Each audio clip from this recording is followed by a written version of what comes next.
I'm gonna head out so that you guys can play. It was Dante! It was Dante! Congratulations!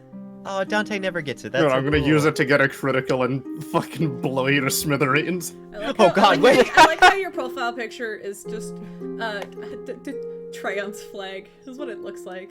All right. It's a trans wolf. That is a trans wolf. You know. Difference between... It's great. You have the wrong image up. Oh. No, okay. Well, I mean, it doesn't show up because like it doesn't show up on the fucking thing because the Discord Nitro doesn't. No, the drawing, the profile. Oh shoot! Sorry, I haven't had a chance to. I DM'd you and then you left. You made a new drawing? Okay, you DM'd me? Did you put the wolfie on? No, I did not. I left. I did not put the wolf on. It's fine. You can monologue while doing it. No, I can't. You think I have the brain cells for that? No. Yes. I believe in you. It would be really cool. We'll entertain chat. It's fine. Hi everyone. Welcome to Aspen Grove, a really cool D&D Twitch stream run by Caleb Teafling. Before we move 30k on, challenge. 30k fucking channel points. Fight me. Let's go. I have 34.5, so I will. Today we'd just like to remind you that Wizards of the Coast, they're pretty bad, pretty garbo, and we do not support them. We're just running a fun game with our friends. Thank you. Thanks for being our PSA, Jegg.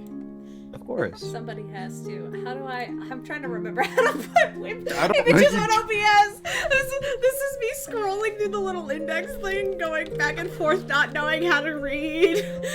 That's what that was. I figured it out, guys. Thanks for the bonk.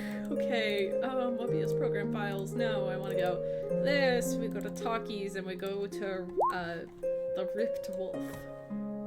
Except for now you're fucking huge, dude. Chill. Hell yeah. Big boy. Just leave that on the map. Just leave it like that. Just highlight who the Here we go. I'll put you like No, that. make him bigger. No.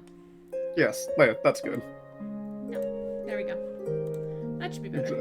You can just see the one. You can see the disguise in the background. I turned it There you off. go. I turned it off. Oh, there you go. You got stream delay. You're fine. I know what I'm doing. I'm a good Twitch streamer, even though like my fucking VTuber thing isn't working, and I can re-download it, but I just don't want it right now. I'm tired. Yeah, it's been a long day. You guys want to play some D&D? Yeah. Let's do this. Oh no, buddy, I'm the problem. I'm the problem. You're the bad luck charm. I'm the problem. What's going on? Sorry, buddy. Turn me down, maybe. I don't know. Maybe that'll fix it. No. It's not the audio. It's that for some reason you're just a bad luck charm for my ping. I'm so sorry. Yeah, really I alone take up. It's actually really funny. I alone take up at least 50 ping.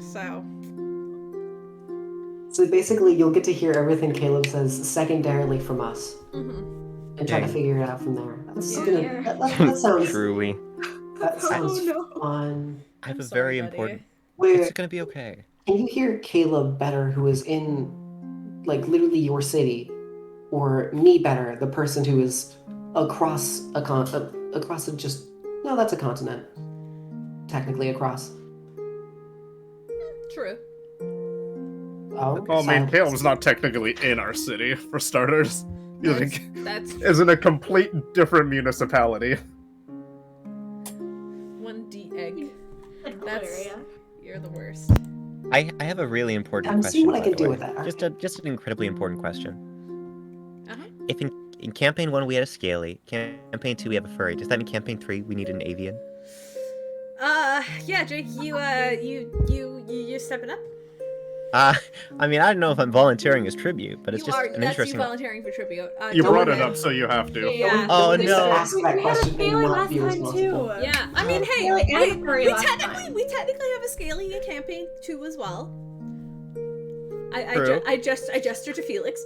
Of course, yeah. I mean, if you think about it, we have a furry and a half furry in each because, I mean, True. Raven was part a half- cat. Yeah. Yeah, that's true. Yeah, that's true. Anyway, everyone. Anyway, fuck. What the fuck happened? I don't I feel like realize each that. day I lose my brain a little bit more and more. I hate it here, actually. Oh, we love you too, buddy. I fucking hate you guys. Anyway, Nah, it's just me. fuck you. Alright, fuck was I talking about? Alright, so, last time, we all came together, you guys decided to, well, after quickly realizing that y'all fucked up, you took, BB's and Bender's, you took the Beast with BB and Bender, and BB was able to teleport you directly to Crossstone, skipping over going through the outside completely. Once there, you guys quickly picked up some stuff, took some space away from each other, just to kind of deal with your emotions individually, before booking it straight out of town. You all kind of met up outside of town a little ways where Holly kind of created a little safe haven where none of you would be seen by those traveling along the road, except for that you were quite a ways away from the road, just kind of traveling directly into the forest. Holly gave everybody a pretty good lecture about how stupid that was in Andorra to commit a crime and, you know, turn into the thing that they were actively saying that they wanted to hunt. And after kind of calming down, talking about what happened and everything, you all kind of mutually agreed to head towards Nimyth, Rypley's home originally. There, you guys know that you'll have some sort of cover, at least for however long you might have. But your first night was a little bit odd as some sort of very spooky divine figure decided to bend the trees around your camp, and Jaeger was being a little spooky. That's happened. But you guys made it to Nimyth without issue. Well, I shouldn't say that. There was a little bit of an issue. But you made it there in one piece. There you guys met some of Rypley's friends from the Jaeger Order, the Order of Jaeger, whichever way you say it. It's fine. And at this point in time, it's probably around like early 10 a.m. You guys got up and got here fairly early in the morning. Nimyth is a very large city, and being introduced to a couple of new friends, you guys can sort of head out and do your own thing for a little while. So, I think we'll start out by just everybody roll me a d20, please, and we'll do initiative that way. But like, not like initiative. This is like, you know, tracking initiative. Yeah, we know. Oh wow, got the low rolls today. Natural 20. Okay, Whoa! All right. Felix with a 2. Whoa. Ramsey also with a 2. Actually, both of you reroll. Oh, but that was so gay. No, because you both got 2s. Can I just give it to Alycia? Okay. I'll take that. 18. All right. I mean, sorry, just never mind. We're good. Oh, hey, come on. What is it? There we go. And Quinn got, what did Quinn get? 10. A 10. 10. And Holly got. I got a 3. A 3. Got a 3. Aw. Okay. We were in the single digits gang. It was pretty cool. Yeah. It's a good time. I think we'll do this. You will be 8. You will be 5. Oh, actually, no, hold on. Both of you. So, Holly gets to be 9. And this should work. Descending. Huzzah! There we go. We did it. I did. This will put everybody in the proper order. Okay, yay. 9. All right. So, back home, you guys can take shelter at the Jaeger Order. All of you are, well, like, I guess for in the beginning of the day, all of you are still kind of together in this sort of great hall of the Order. You guys can then kind of meander off in your own directions, whichever way you want to go. But I guess we'll focus a little bit on Rypley, because you rolled the natural 20. Is there anything you do now that you're home? Yes, I want to talk to Clyde because important stuff has happened in the past week. Mm-hmm. Yeah, reasonably so. I mean, Clyde kind of left your party to do whatever they want, and Clyde's kind of head off just outside. A little ways outside, just to kind of continue on his rounds. He doesn't have like a office or anything like that. He has his own personal room, but you know, it's the morning, so he kind of wanders outside to just kind of go on a stroll, as he tends to do in the morning. Which you could probably easily catch up and find him. Yep.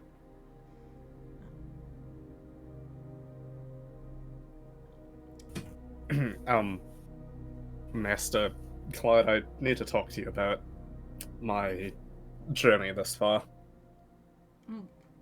Yeah, I've been curious about that. Come on, walk with me. I gotta do my rounds. Where have you been?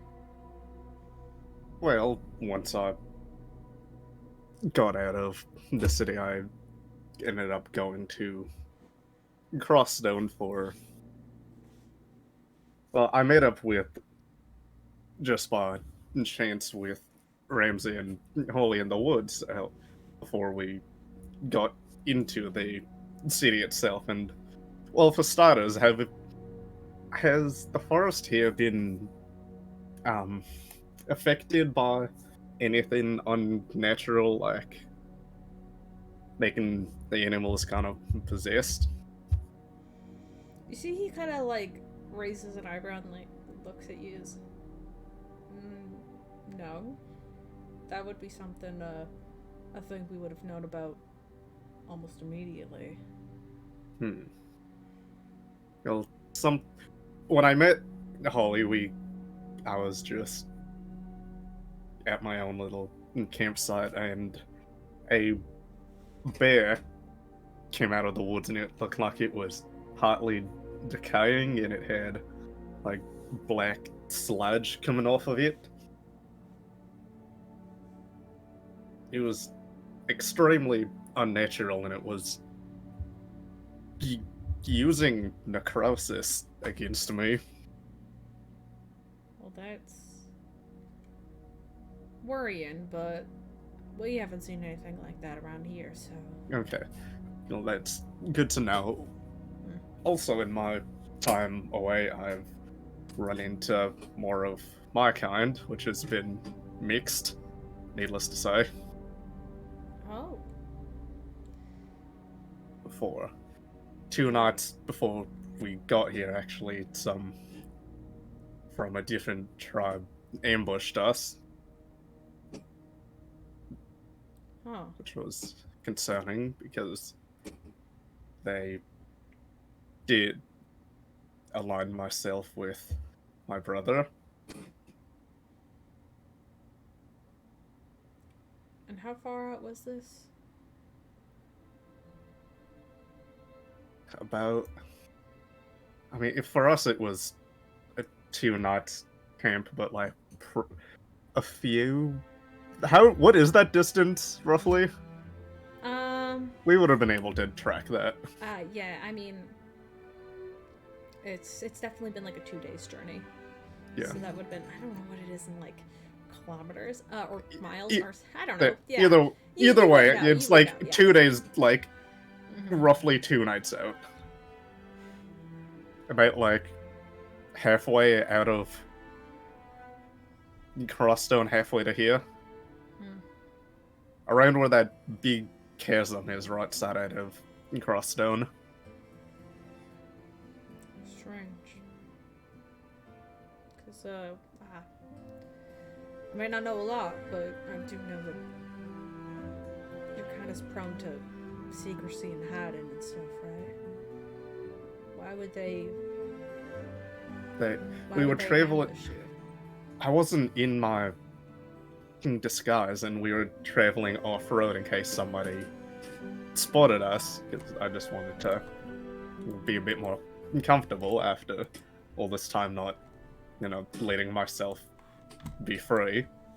And they kind of just... Okay, well, I guess they didn't ambush us. I kind of attacked first and asked questions later. You see, as you say that, Clyde just kind of gives you like kind of like a look, like real. Okay, that makes more sense. He just gives you a look. Like, I know, but I misunderstood what they said when they said one of us. I thought they were from my clan, so I wanted to take them out. So they're from a different clan around here? Is there? I don't think there's apparently, yeah. Clan around here. Well, apparently they are, and they weren't just. They were. I know they had weapons, but were they wearing armor? I think maybe one of them was wearing leather armor, but no, they weren't really wearing it was armor, just weapons. They had weapons, which was weird because most of us kind of swore off weapons, considering that we, have them built into us. But no, that's odd behavior. Definitely, the big thing is why we're all here is because we ran into a lot of trouble when we went to Andorra. Oh. Yeah, Andorra's a big city. What kind of trouble did you get yourself into? Well, Andorra's... you would probably know this, right? Having our order kind of be a part of the whole, tree of different groups on the continent. But Andorra's, protectors call themselves the Sun Cloaks. You see he snorts. It's like, yeah, I heard of them. Mm-hmm. I know, but some of my friends may have gotten them a little riled up, and then when I wasn't thinking straight, and I dropped my disguise, and they tried to kill me. Because they thought that I was, those very big air quotes, a werewolf. Rypley. That's not all. One of my friends, Felix, can't control his magic all the way, like, completely. So when he went to try casting a spell, he may or may not have turned him into dust before we were able to run away. See, like, you guys have been casually walking together, and as you say that, Clyde just stops. I'm sorry. Your friend turned a man to dust on accident? I'm pretty sure it was an accident. He was trying to save me. And you showed yourself to I them. was... They... You see, he just, like, pinches, like, the bridge of his nose, trying to process Ripley will, like, kind this. of gesture to the large scar from the leader. They did knock me completely unconscious, and were planning on ending it if it wasn't for him. Ripley, I understand that. The Suncloaks are no monster slayers. That's their whole deal, at least. I'm glad that your friends saved you. I'm glad that you're alright. But did you really...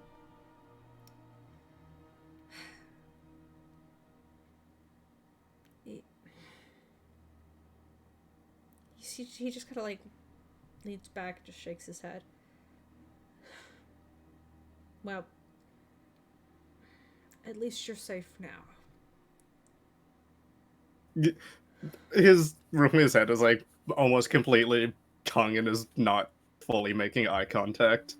We came here so you could maybe help defend my case that I'm not a real monster, and I'm just as much of a race, a group as anybody else that exists. I don't want to keep hiding who I am. I've already had to hide who I am enough to my family when I was younger. And I don't like doing it.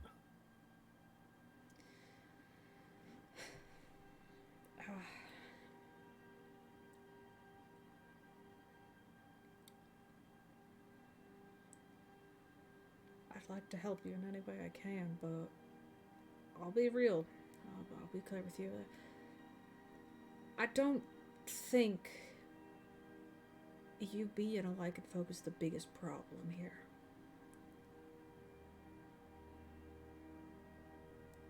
You've proven yourself to be a good person. Is easily said. That's something you prove yourself.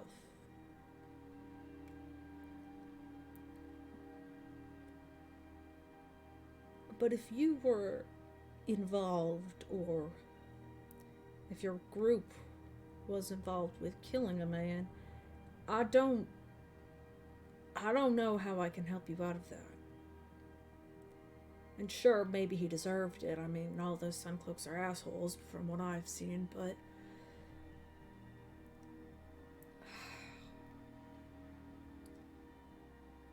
Ripley, this mess is so much bigger than just...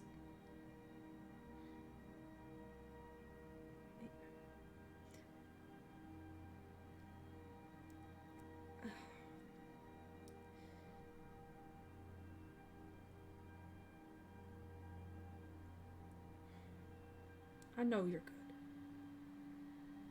I can sense it on your friends that they're good people too.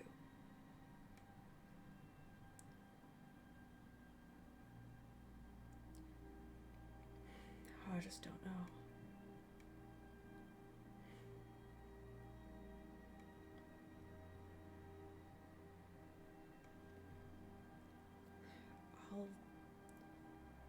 I'll see if I can reach out to somebody, get you some proper legal help, but I mean,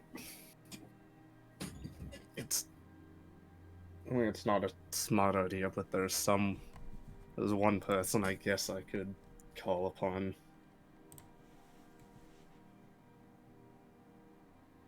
And that would be... Don't make me say it, you know who I'm talking about.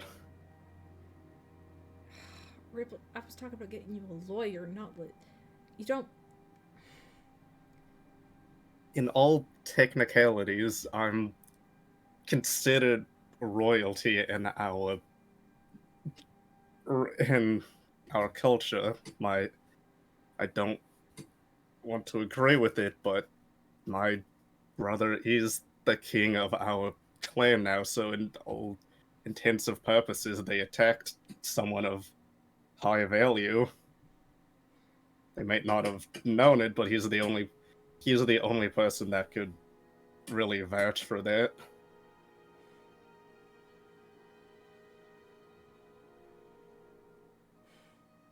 You can see Clyde kind of stands there and kind of grits his teeth. It's not a solution that I want to use, but it's the last case scenario.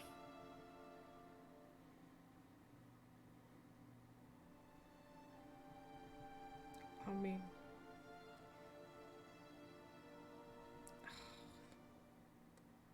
We'll do it. You really want to invite a guy like that into a city of innocent people? I mean, sure, it's been...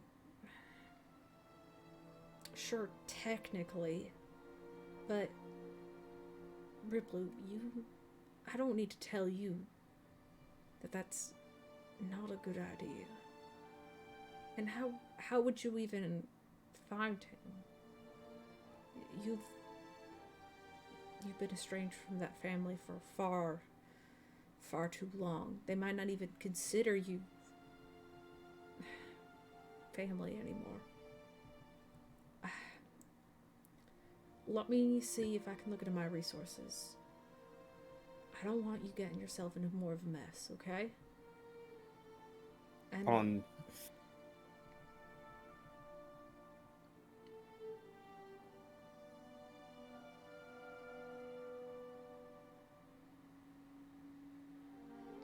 Or you keep going. Sorry, I thought you said something. Sorry, that's why I stopped. Sorry, what were you saying? I know. On a more positive note, there's something different that's good that's happened to me. Wish you would have started with the good news. You know, I wanted to. He just was sort of waving his hands around. Clyde kind of reaches out, just kind of like ruffles your head, like your hair. Don't really have hair. Your head for a little bit. Yeah. What is it? I'm not gonna go into a rage to activate Storm Aura, but I'm gonna step back from him and like kick up a bit of a windstorm, and then just do a single airstrike to the sky.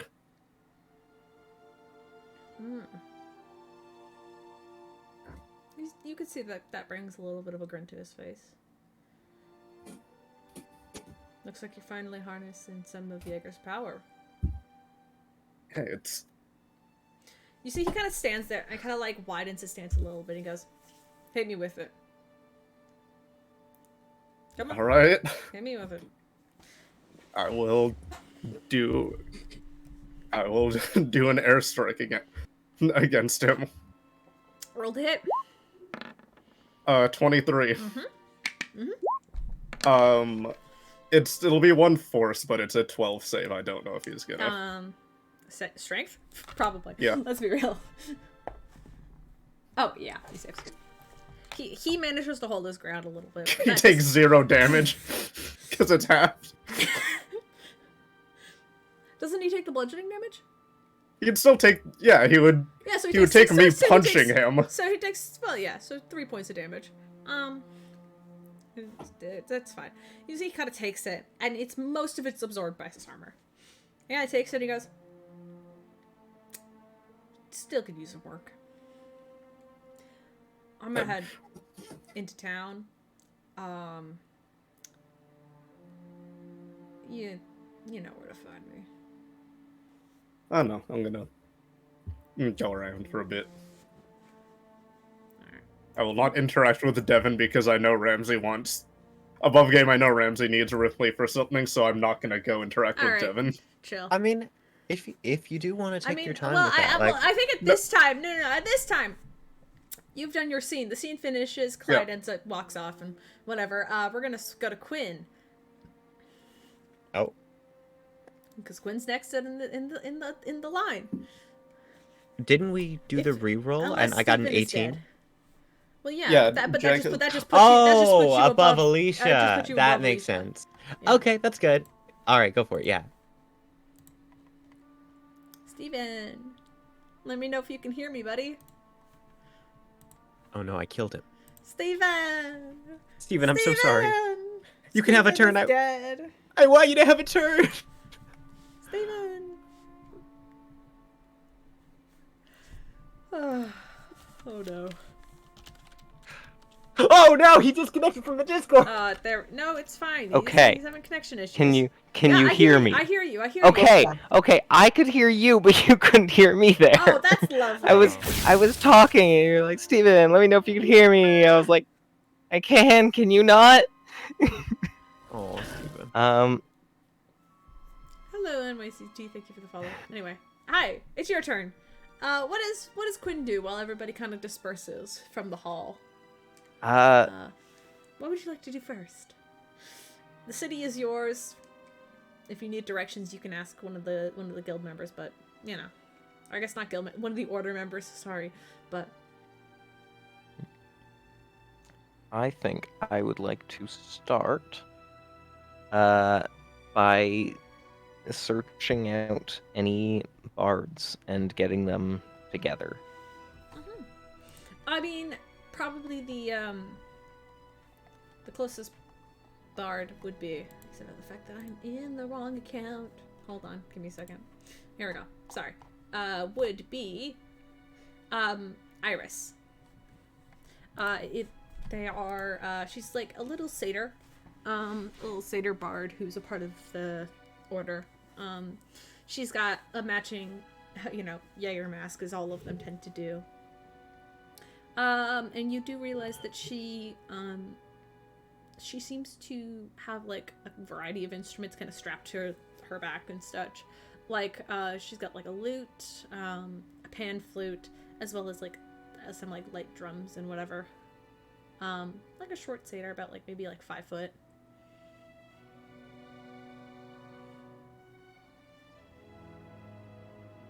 I will approach.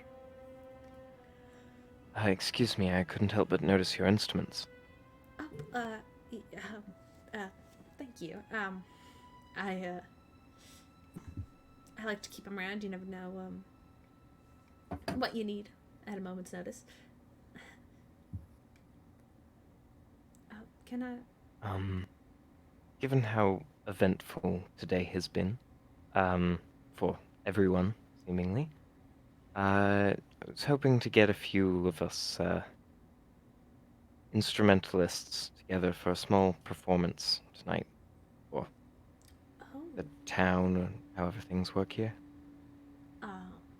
Well, we got a couple of traveling bards. You might be able to find a couple more at the tavern. I think I'm the only bard here at the order, though. I could help you locate some people, if you need a little help. That would be very appreciated. I'm a little unfamiliar, surprisingly enough, with the area, so any help I can get would be... You definitely don't look like you're from around here. She says, just gently pats your hand a little bit as she kind of hops out of her seat and begins to make her way to the door. Come on, I know like a couple of really good taverns and places around here, and I definitely think we should have like some sort of party tonight. I mean, Rypley came back, so it would give us a reason to. I'll talk to some people. We'll get it sorted out. She immediately just begins to saunter out the door. Her hoofs doing little clip-clops down the stone road. I think she'll take you to kind of a closer tavern. It's got a very like warm interior, very cozy, and it's also very small. It's kind of like snugged in between like two other like shops.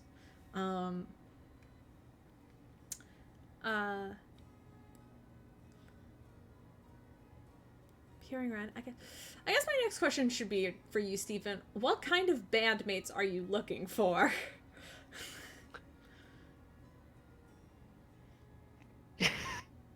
Just as big of a performance as possible is what I'm going for. Okay, cool. Do I need to give you like NPCs and NPC names? Or are you good with just like, you can probably find yourselves like a small orchestra of like maybe 6 bards?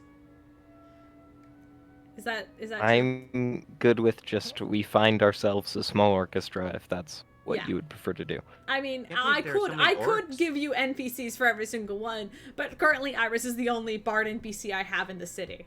Actually, hold on. Okay, I'll give you until later scene to yeah. Actually, roll me an investigation check. Just for funsies, roll me an investigation or perception check. Quinn.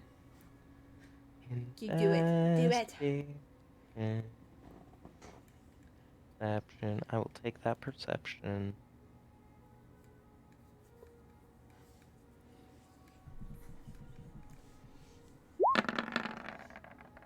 That was the wrong place to do that. Yeah. You got 2 17s. Nice. I did. Listen, I'm tired. I would. 20. I'll take it. I'll take it. One thing I think you would notice then, as you're kind of bard picking, you found yourselves like an elven fellow, like one elven fellow who like plays the drums or something, and then like you have like a bassist who's like a half orc, and as you're like looking for your next or like as you're kind of like exploring around, you would actually see an oddly familiar face as you see Ezra kind of walking down the street, kind of like a paper bag in hand, as he doesn't seem to notice you, but you recognize him. His blonde hair is kind of like tied back in like a lower bun, and you do see like darker roots beginning to grow in, almost like, you know, when you like he's dyed his hair blonde and now like his like natural roots are coming in, kind of thing. But you recognize him, but he doesn't see you.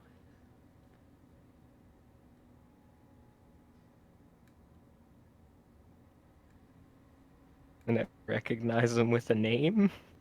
Ezra. Oh, sorry. Did it not? Ezra. You know, from Ezra Juno, his girlfriend died? Mm-hmm. Yeah, that guy. He's here. Yeah. You also know he's a bard, so... I do know he's a bard. And you have played together before. Can I just start by sending a drink his way? No, he's like walking down the street. He's got like a paper bag. Like he looks like he's out grocery shopping. Oh. Sorry. I missed that. It's okay. It's okay. I understand. Connection issues. It's okay.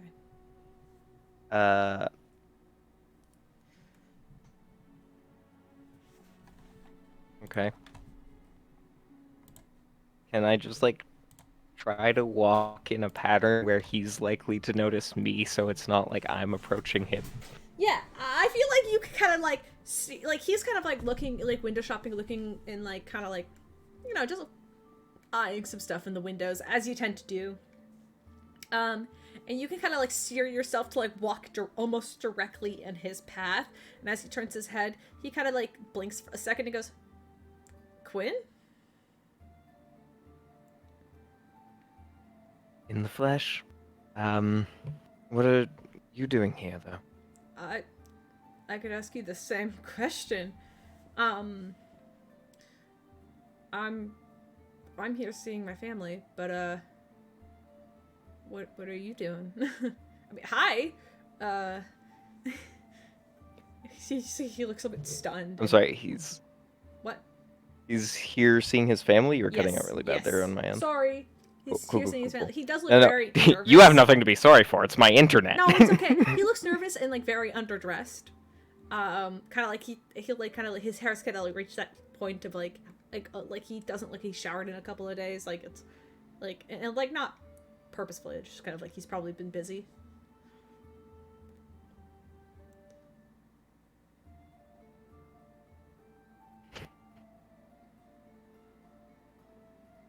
Are you still in the mood to play any music, or is it more of a somber trip and you just don't want to be disturbed? Oh,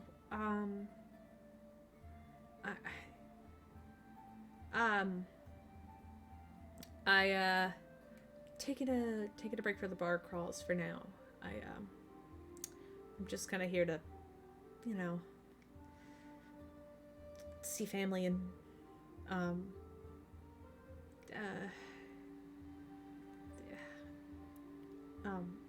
you know how it is. I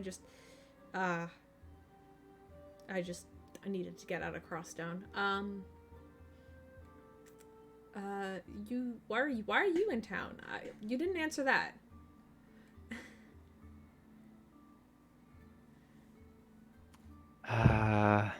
What am I doing in town? Actually, a rather funny story. Wouldn't mind sharing if you decide to join me in some other bards at same place for bring together to start. Yeah, you could just be like at the hall, like the Jaeger order, because it's like they've got this whole thing. Yeah. Yeah, at whatever time. To practice for a performance. No pressure, but if you decide to come, we'd be glad to have you. I mean, roll a persuasion check. Come on, Bard, persuade him.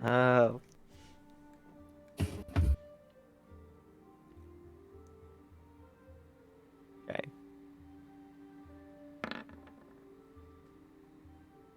That's only a 19. That's still pretty good. It's not as good as it could be. No, but you see, he kind of goes, yeah, maybe I will come. Even if it's just like, listen, I mean, get me out of the house a little bit. Sure. I'll see you there. Why are you at the Jaeger Hall? I mean, are you like friends with the guards or something? Or is this like a...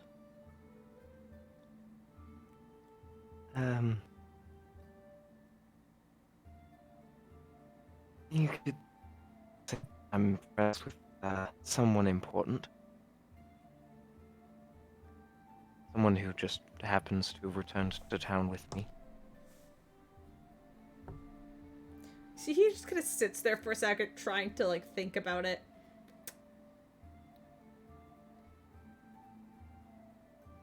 Clyde? No. He's just kind of like his puzzle. He's like, okay, you're being cryptic, but I'll see you later, I guess. He just kind of waves and continues on down the street, unless you stop him. No, I'll let him go. I got what I needed out of him, which is a performance. Yeah, he's fine. I'll show up later, I guess. Yeah, all right. He'll show up with his guitar later then. All right. So you have Ezra and Iris are the only two that like have names, but then you know, if you want to like name the other NPCs that you get, like feel free to name them yourself, Steven. It's all good. All right. Start sending you name, race, instrument. Yeah, it just name, race, instrument. Ezra plays the guitar. That's all I can give you. And Iris can play almost anything. So you have fun making a list. I'm gonna move on to Holly now. Holly, when we last, whoop. Okay. Want to try that again? Yeah, give me a second.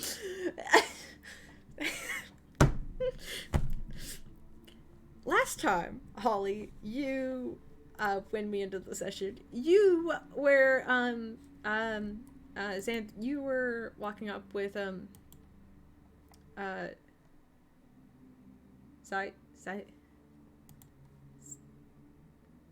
Xanthri. Xanthri, is that his name? No, because I don't remember putting an N in, but there is an N. Is that how you pronounce it? Well, there's no N in the name. Oh, there's no N? Okay, then it's Xanthri. Zathri? Is that how you say it? Okay. There isn't one, but I don't know how to say words, so it's Zathri. Okay, Zathri is a Triton druid, which you immediately picked up on and was like, "Hello, please tell me about your special interest." You can hear about plant. Yeah, you can follow him if you want, or you can like wander off if you have a different idea of something you want to start with. But I'll start with this because it feels it's right here. The opportunity's here. I might as well learn. Yeah, absolutely. Okay, hold on. God damn it, it locked me out. Hold on. I got timed out of my World Anvil account, so my notes are gone. Give me a second. This is the one point of the day when I need my notes, because God, there's so much. I hyperfixated on plants. Oh no, what a shame. Oh no, what a shame. Zathri, basically, he's a young Triton guy with kind of like, kind of short, sort of very dark green braided hair. It's kind of like, back, and then he has like this sort of pale green skin, and really large, like, fish eyes, basically. Triton, you know how it is.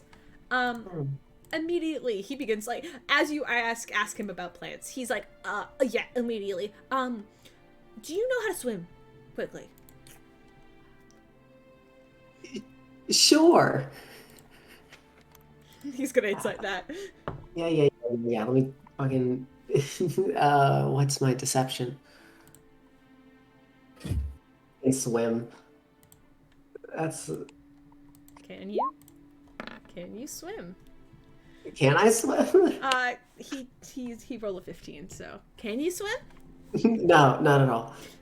You see, he kind of stands there, kind of goes, "Oh, okay.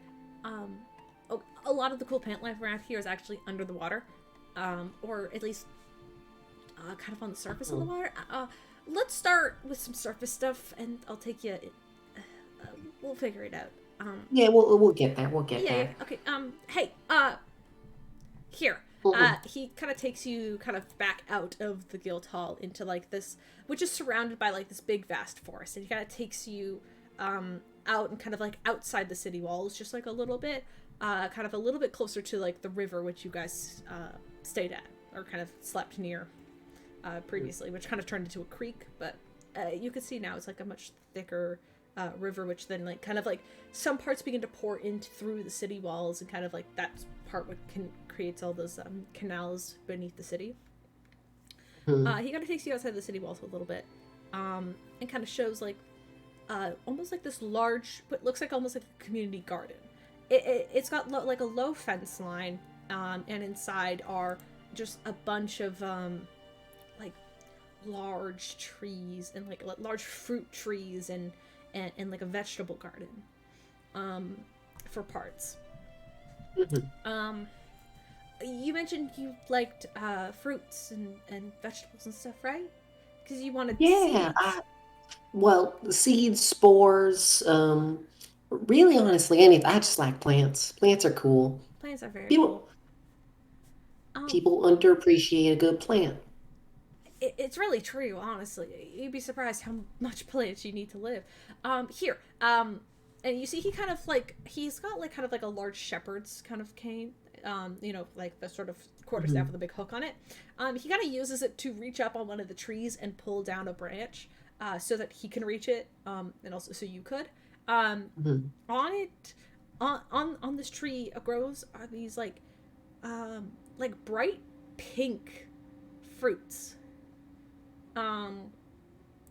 which I don't know if you've seen before, but it is a dragon fruit. I'll take. If he's handing me one, I'll take it, and then just take a bite of it, just straight up. He goes like, I was gonna cut it. Okay, I mean, you can see what's inside. Oh,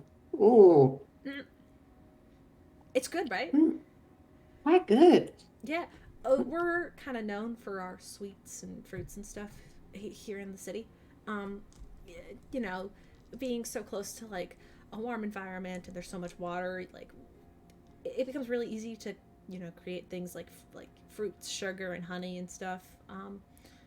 So we've got dragon fruits, pomegranates, sorts of apples and such on the fruits thing. But what's really interesting that grows around here that's, well, these aren't as sweet. In fact, they're kind of gross, but they have a very fun, like, magical effect, kind of.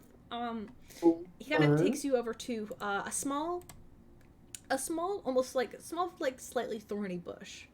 And growing from it are these small, like, orangish berries. They almost look like unripe raspberries. But they are like bright orange in coloration. He goes, so these, I've deemed them fact berries because when you eat them, you're forced to, your body just kind of feels compelled to burst out a fact about yourself, about something you know, or at least something you believe is a fact. That's fascinating. Ooh, okay. Do you want some? I mean, obviously, yeah. Do you want to try one? Holly will look at them and look at it.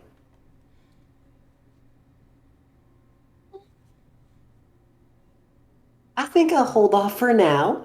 I'll take your word on their effectiveness. I mean, they're only kind of effective. From my practice and my testing of it, really, they only make you blurt out what's like most directly on your mind.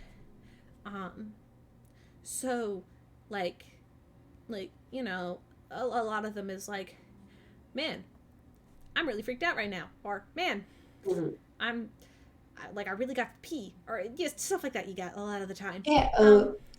Here, actually. Sorry, so I'm gonna like open one and grab the pit of one of them. I'll take that and then pocket that one, and then take another one.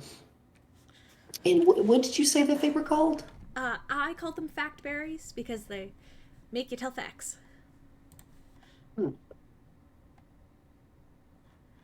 All right, I'm gonna take a second one and I'm gonna put a second level spell slot into it to try to potent the effect.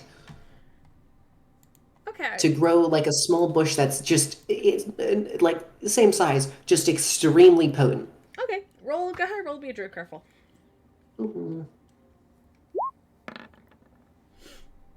Sex now. You grow this plant in your hand and you kind of like try to make it more potent, but right now it just appears that you've just created a smaller bush of the fact berries. Guess I have to try to understand it better. The thing with the more magical plants around here is that their magical effects are, well, they are magical in what they do to produce and everything, but they're very limited and not so deadly, I guess, which is a good thing. Why would I'm not trying to make it deadly. I'm just seeing if I can get, you know, a stronger effect of this, because I understand that. A lot of stuff around here keeps magical effects, like it keeps magical effects to gives magical effects to the plants, but the magical effects themselves are fairly weak. Though you could do some cool stuff with it, like look at this, and he kind of begins to push you towards what looks like just a normal fern bush, but it is kind of orangish and red, almost like fallen leaves in coloration. But it's growing and still lively as it's still rooted in the ground as like a fern.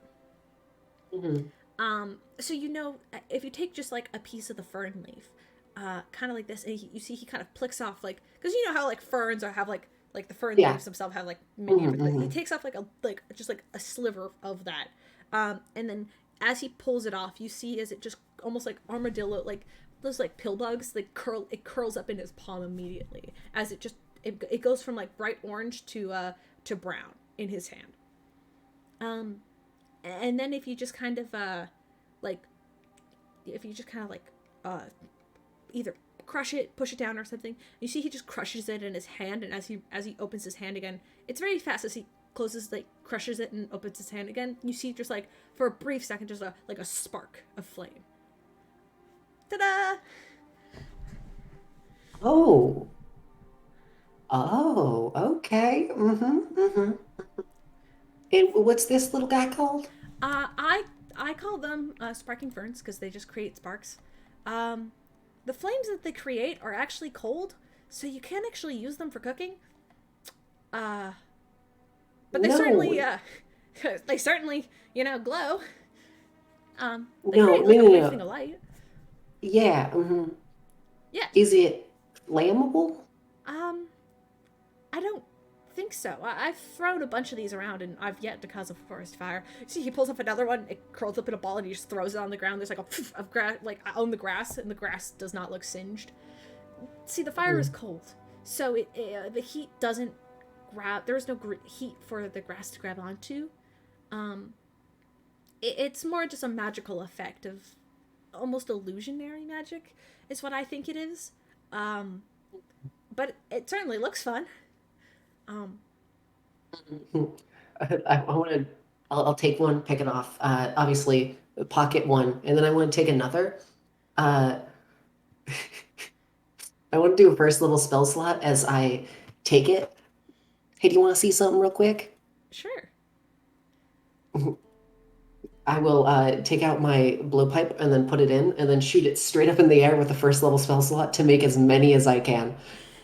You create what is the equivalent of like a small fireworks display, just in the air. It's like poof, poof, poof, poof, poof. There's like a bunch of like little sparks in the air, that quickly fizzle out, and you see, he kind of Xanther kind of chuckles and he goes, "That's really impressive. I should get myself one of those, like a plug." I never thought about that. This one's actually quite special. I grew it myself. And then I will turn it to a short bow and then a long bow and then back into a blowpipe and then use it to hold my hair back up. Well, that's really useful. Wow. Yeah. I want to get my friend to teach me about something else because I want to use, it's a whole thing. Don't worry about it. Yeah. All right. Hold on. This has given me an idea about something to maybe do about Okay, here, just hear me out on this. All right. Yeah. I'm gonna try something. I'm gonna take one, and then take like a whole leaf of it, like an entire thing, and then I'll grow one back in its place, just with a cantrip. Yeah. Yeah. And then easy enough. And then I want to take it, and press it against the surface of the water, and just see if anything happens. As I do, I want to put a first level spell slot into it to see if I can make it extra cold. Roll me. Well, okay. Roll me a Druidcraft because 19. You see for a moment, it almost looks like a fire expands over the water, almost like oil catching fire on water for a second, as the fire quickly spreads out and then vanishes. But because it is technically illusionary fire, it does nothing but it creates light. It does not actually create heat or cold. It's illusionary. Okay, got it. This gave me an idea for it. Cool. All right. Make a mental note for later. I mean, also, as soon as like a fire started to start, I feel like Holly took a large jump back. Xanther kind of tries to like reach out, kind of hold onto your shoulder just to make sure that you're like okay. Holly will quickly brush their hand aside. I'm fine. Don't worry about it. Yeah. Could you? Okay.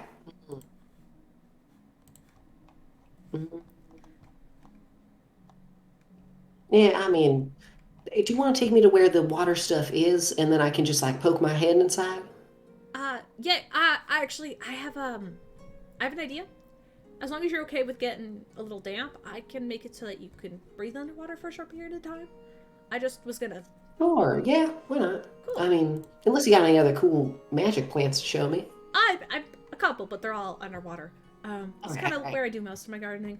Come on, let's head. Here. And you see he walks kind of up to like one of the sort of where the river kind of turns and leads back into the city. You see like the wall kind of arcs around it almost, like letting the water flow in. He kind of is like, if you'd let me, he kind of like reaches out a hand, like asking for permission. Actually, hold on. Before you go in, he'll show you the Fisherman's Grove, which is a magic plant you came up with. Oh yes, a little flower. It's like a flower, like almost like a lily pad that like sits on water with like a kind of like a flower on it. You could take some of that as well. Yeah, I'll grab some pollen and put it away. Yeah, he kind of shows that as that's like on the top of the water, and then he's like, okay, let's head in. And so, with your permission, he casts. He almost creates like this air bubble around your head that almost looks like you have like it's like cartoonish almost the way that like there's like a bubble surrounding your head for a moment. I'm gonna take off my hat beforehand, and then and then he'll watch as I just take like a bunch of little little gourds and things hanging from me and just set them down next to the water. All right, I'm ready. Yeah, you actually see he leaves his staff as well as he'll leave his staff as well as like his bag as well, which as he sets it down you hear like kind of like the general rustle of plants inside his bag as well. It probably he keeps a collection much like you do, though different. And, yeah. But yeah, you see he then kind of steps into the water, and kind of like holding onto your hand more or less just so you follow him, like so you don't drift away kind of thing. He's like trying to like lead you in. Yes. And as he kind of takes you, oh sorry. No, keep going. Okay, as he kind of takes you under the water, as he kind of quickly takes you under the water, he kind of like he keeps looking back to make sure that you're okay and whatnot. And he points out, he goes, "Oh, watch out for that. That's Tanglewort. Really useful for the fish around here. But as for us as swimmers, I've got stuck in it a couple of times." What is this? I'll go and I'll touch it slightly. It's like sticky, almost. It almost feels sticky, as the plant is like completely hydrophobic under the water. And so your wet hand touching it almost feels like gives it like a sticky like thing. I'll pare my hand back and try to grab a little bit. Go ahead and make me a strength check. Oh, I'm good at those, huh? Yep. That's an 11. You begin to slowly pull your hand back, and it does take a couple of tugs before you manage to pull back a handful. I was pulling my hand in real life and accidentally just punched myself in the jaw. Just like you should know that. But you managed to grab a handful of it, and Dante just kind of sits there and is like, are you okay? I just told you not to. No, this is good. This is good stuff. Good stuff. Okay, okay, this can only live underwater, I think. You might be able to grow it out of water. Okay, hold this, and then I want to, and hey, could you hold this real quick, and then I'll like extend my hand for their hand. He holds out his hand, like, sure. I'll stick it to his hand and then leave. Holly! No, I'll be back in a second. Give me 5 seconds. 5 seconds. I'll run up, grab a gourd seed, grow a gourd that's hollow, and then using Druidcraft shape like little compartments, take a bit of vine, make like a little, basically cut the top open, make it a little pouch, and then fill the bottom with water, and then take it back down into the water. All right, cool, thank you. And I'll you can put it in there. He's like floating there in the water, trying to shake it off of his hand and it just making a mess. No, okay. Like put it. Okay. Put your hand like up to that, and then I'll. Okay. Yeah. And then I'll close it, and then it'll pop it off. Ready? Yeah. Okay. You managed to peel it off, and you have a section of Tanglewort as well. And he's like, okay, let's avoid the Tanglewort. It's just messy. It's harmless. It doesn't do any damage or anything. But it's just messy. Come on, let's go. Yes, I can tell. Yeah. Gotcha. All right. Come this way. We have to get a little bit closer to the hot springs to find any of these cool guys. Sure. Yeah. But before so you see he begins to swim with you, just taking you downstream, just kind of like following the current of the water. It's quite easy, as you guys can just like float there, and the river kind of just takes you. But as you are like beneath the city walls, which is probably about like 30 or so feet wide, he kind of stops for a second and pulls you above the water. And you see underneath the walls is this enormous amount of bright phosphorescent moss that's glowing like sort of some bluish, some green, and some over like a purpley hue. And Xanthri just kind of goes, oh, you might like this. This is just like moss. It's kind of useless, but like if you crush it down, you could kind of turn it into paints and other sort of things. Adding some of this to materials makes it glow. It also makes your mouth glow if you eat it. I wasn't planning on it. Okay, I mean, I'm letting you know. Now I kind of want it though. It's a little bit funny, but like it doesn't taste that good. Holly already has a small mouthful. Your mouth begins to glow this like light, soft blue light as you talk. Yeah. It's like there's like TikToks where it's like all shit, like they're like in shadow, but like they've got like a light in their mouth or whatever. You know what I'm thinking of? Yeah, that's what it looks like. Your mouth just begins to glow a little bit. I'll. Oh wait, and then Holly's just gonna open her mouth and then use it as a light source. But yeah, there's like it's like a dim. Well, it's a dim light. Like it glows like probably about like 5 feet or like about 5 feet ahead of you. Like not a lot of light. The amount of moss in this area lights it up already. But like if you go underwater and then open your mouth, like it lights up a little bit, but it's not like a bright light. But it could just make items glow if you mix it with it. And you could take some of that. I'm going to take a bit of each color that they have there. So there's a green, a blue, and a purple, and different variations of them. Yeah, different variations, yeah. Like that's just it kind of like transitioned or whatever. You could take like chunks of all of them, yeah. And once again, following the current of the water, you do kind of enter the city, where even though you guys are under the water and just kind of following the current, you travel beneath boats. Like there's like these small, almost like ferry boats that kind of take people down the canals and whatnot through the city, and you guys are just traveling beneath it, moving much faster than them because Xanthri is just a practice swimmer. I'll just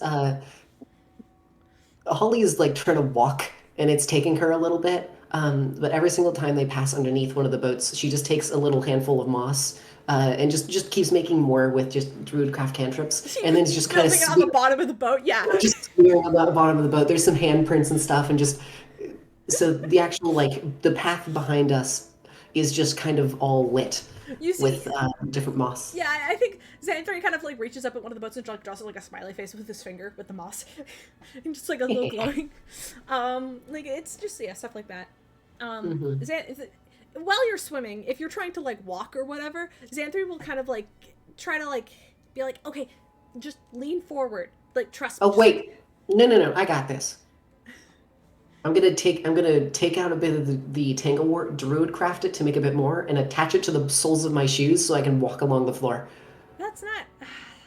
You know, it's Is faster that... if you... No, it's faster if you swim. This is... Yeah, this does work if you want to stay at the bottom. But, I know how to swim. I'm choosing not to. I can show you.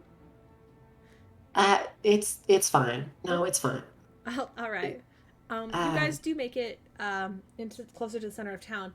And as you are moving down the river, the water slowly gets warmer and warmer and warmer. Not like immediately. But like it does get warmer and warmer and warmer to a point where it's like you're in a very comfortable bath. And the water, instead of having kind of like that sort of dirty blue kind of coloration, it's much cleaner, and the air around you has much more of a teal coloration almost. Like it's way more green and warm as you kind of head deeper into the center of the city. Could I also make a perception check to see if I see anyone from the party? Just around. Yeah, sure.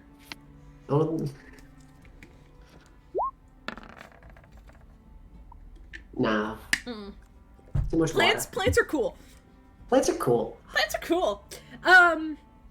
As you head closer to the center of the city, Xanther kind of stops, and he kind of points to this large cluster of like very short anemones, that have very long, like they're all white in like base coloration, but you see as he swims over top of it, it begins to glow with this sort of soft teal color, and he kind of reaches down, and as he touches the anemones, the little tendrils begin to wrap around his fingers, almost like the little hugs, and it glows with like that bright green color, and then he pulls away his hand, and he's like, "Come, this is the dancing anemone. They're pretty cool. They're probably one of my favorite plants to take care of. They're really friendly, and they just like you know, give your fingers little hugs. Come on." And he kind of waves you over to poke at one. I'll hesitantly put my hand down, just like a finger.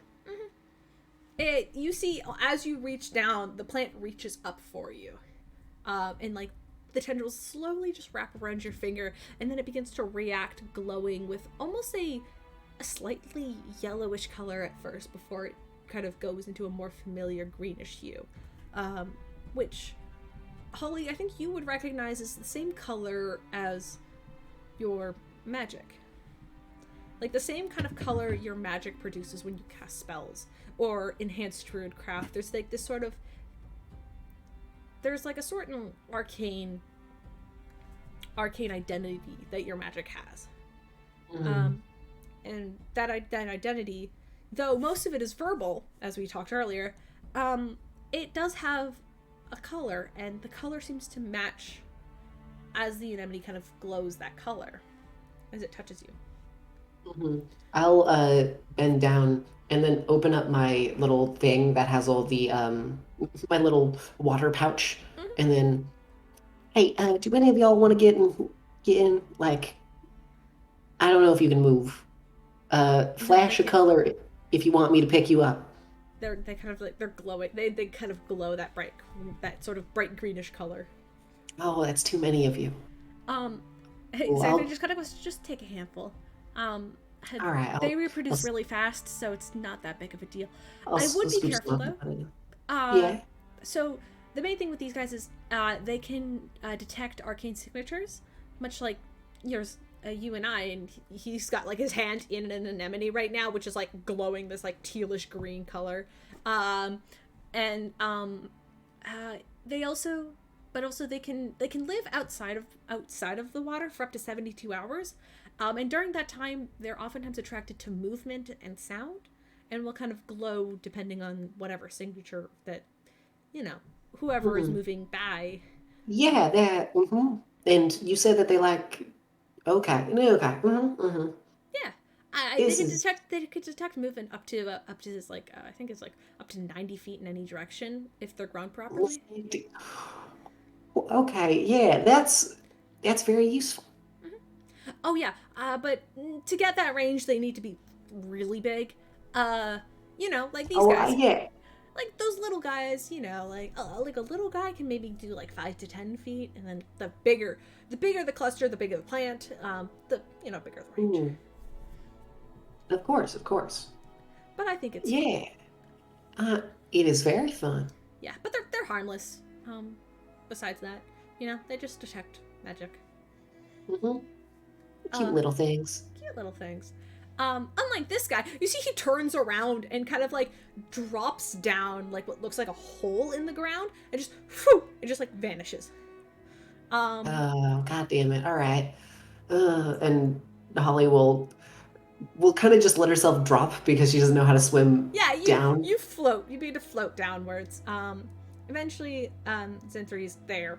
And you see the cave, which is first dark, quickly lights up with a warm yellowish color. As you see Fisher swimming about and whatnot, he kind of points out this almost like flower beneath the water that is like glowing with this bright like yellowish hue, and he goes, "Don't touch it." This is a twirling blossom. It's a carnivorous kind of flower that lives in, you know, deep dark waters. It doesn't like light, from what I can tell, and it produces this sort of like honey that attracts its prey, and the honey itself is extremely toxic to us. So, and you see as he's explaining this, you see that large flower, which is it's just open. You see what looks like just like a small like shrimp kind of crawl up onto the leaf and begin to just like sort of like kind of like almost like gather some of that honey. And as it's doing so, you see the flower just snap shut quickly, and then the light goes out. And it's a dancing flower? It's a twirling blossom because when it closes, it twirls. Kind of like twirls shut. Yeah. Oh, wait, I got an idea. Oh. I'm going to take one of my compartments. I'm going to put a lid on it. And then... All right, because now it's eaten, so it's, you know, it's occupied. And I'll scoop it up and just put it in and then close it. That's it's smart. Occupied. It's not going to hurt me now. That's true. It's already eaten, and they only need to eat once every like 5 days. So, as long as you feed it like meat of some sort, normally fresh meat. From what I can tell, they don't like jerkies or cooked meat. And they prefer seafood. But however, it has eaten both chicken, pork, and beef. So, and venison. But it tends to have, at least from what I can tell, they have a preference for seafood. Yeah. Let's see. What else have I not shown you? Oh, I know. Come with me. You see, he begin to kind of realizing what's happened, like that you guys are stuck at like, you know, like 30 feet below the surface. It's just like, just take my hand. It's faster. I can get us. All right. He kind of fine. He takes your hands and just like immediately pulls you up to the surface. He kind of crawls out of the canal, and kind of is like, just we'll go back for your stuff after. Just come see this. And he takes you up into the streets, like dripping wet. But you see he kind of like shakes himself off and then like dries like nearly immediately. Holly, seeing that, will do the same, and spores will fly everywhere. He just looks at you and he's like, do you need... Okay, just hold on. And he like waves his hand and you were... Oh, no. Wait. What the fuck are you doing? I was gonna try to dry you off. Do you want... Okay, it's fine. I'm fine. I'm fine. I got it. Let's just go see the willow. And he takes you back up into the street for a little bit, and you guys walk together kind of into like almost like the center of town, where you see it almost looks like a small, very traditional like hot springs like / like bathhouse like environment like outside, but he takes you around the perimeter, not into it. Around to the back, where you see this very large willow tree in the center of the city. And from it, instead of like the normal like willow leaves that you would regular see. You see almost like these small like they almost look like jellyfish, the way that they sit kind of attached to the tree upside down. Like they're almost like small dandelion like seeds that are just stuck to the tree. And he goes, so these I've been calling them the following furs.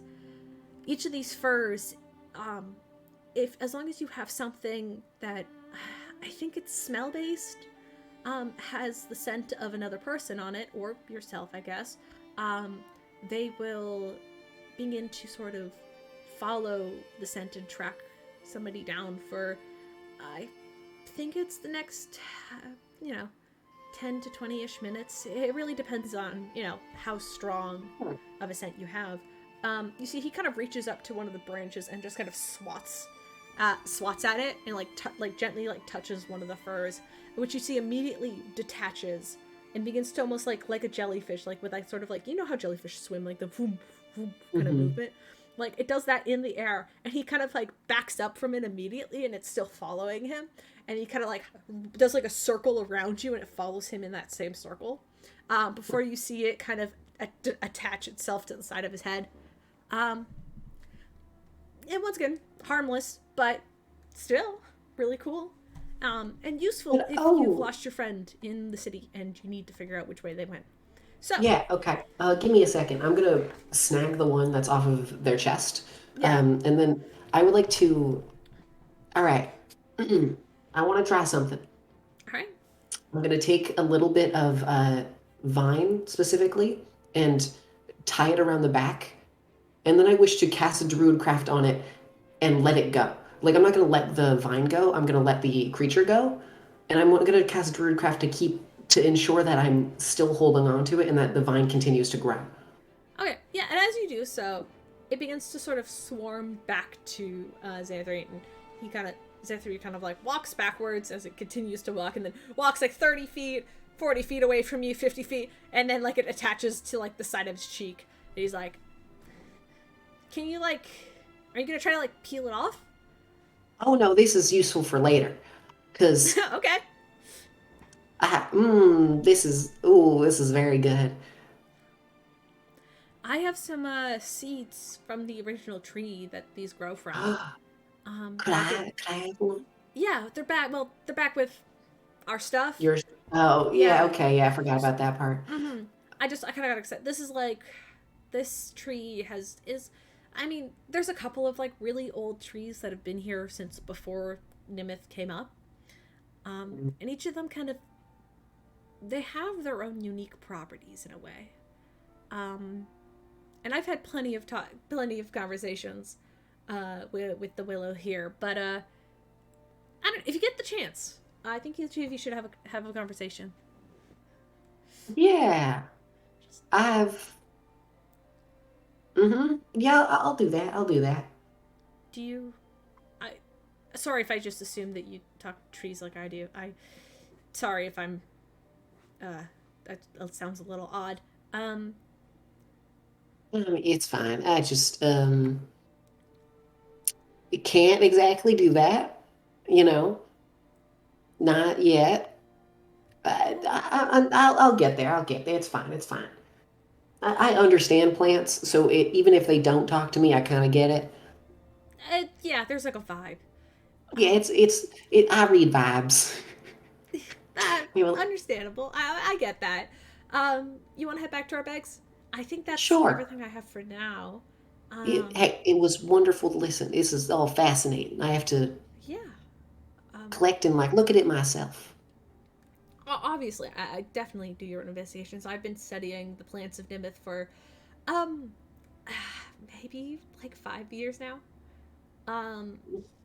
And I still feel like I'm learning about them every day. And new stuff shows up every once in a while. But yeah, that's... Mm-hmm. All right. Now, I don't know this town.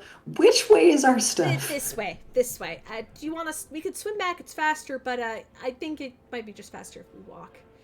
All right. Yeah, let's do that. And then as Holly walks, it sounds like Velcro ripping off the ground every single time she takes a step. Oh, God. god. You do make it back to your bag and hat, and it's there untouched.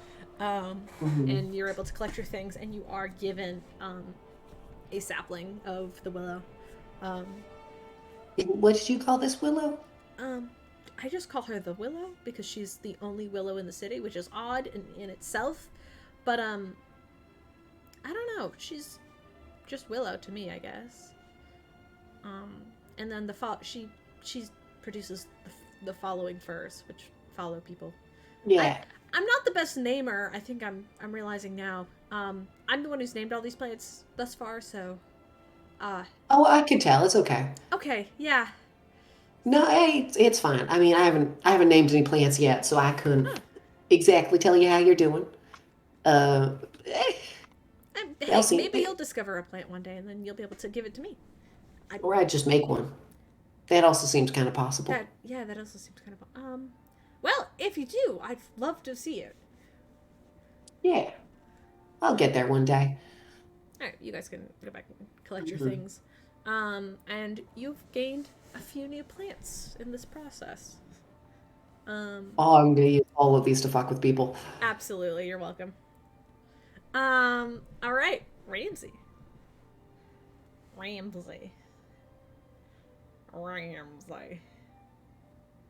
gonna keep saying it weird. Ramsey. Ramtam. Ramadan boy. Ram. The Ram Man. The main. Sorry, main you started squeeze. doing it and it just got too funny to I couldn't just hop in. I was waiting for Ram It Lam Ding Dong. Yeah, really? I was getting there. Oh, okay, sorry. No, it's fine. No. You're already here. You're not allowed to hide again. It's okay. It was a bit. Yeah. No. Hello. You're stuck here. So. Yes. Smashback. Back to you. What is Ramsey up to? As everybody else has kind of split ways for the day. Well, you know his usual routine. The bathroom. I mean. Yeah. No, you can ask one of them where the bathroom is. Fucking yeah.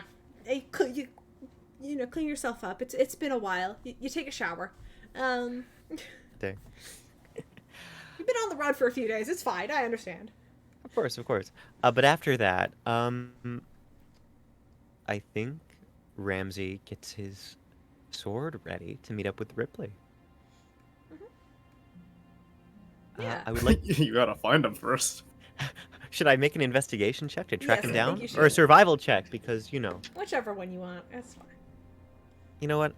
I'm gonna say survival today, if only because. Yes.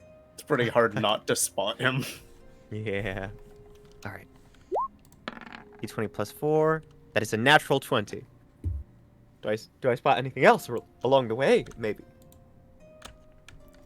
Or I guess. Natural 20. Wait, can I flavor it as because I know this is a little bit off, but I've caught Rypley sniffing things to track them down so many times that that's specifically how I'm trying to do it.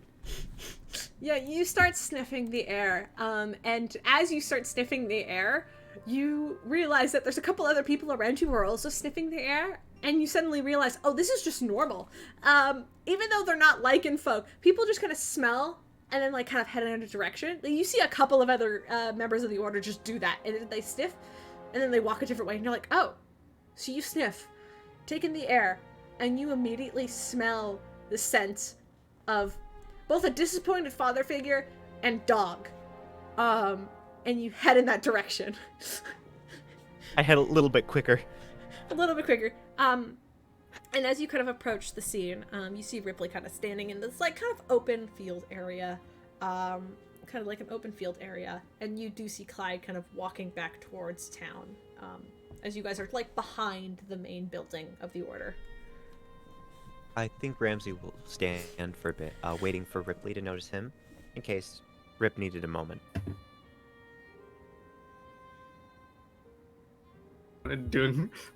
You're not hiding. No, I'm standing in broad daylight wearing all black in the middle of a field. Yeah, you're not hiding. With the sunglasses on! With the sunglasses! You'll see him. Yeah. He's giving you a minute. I'll quickly walk over. Just taking in the sights. It is nice. Did you need some time before? No, I think I got everything out that I had to tell him about our case. Good. Did you want Yes, to start here? He draws his sword. What did it? Yeah, above game you would never.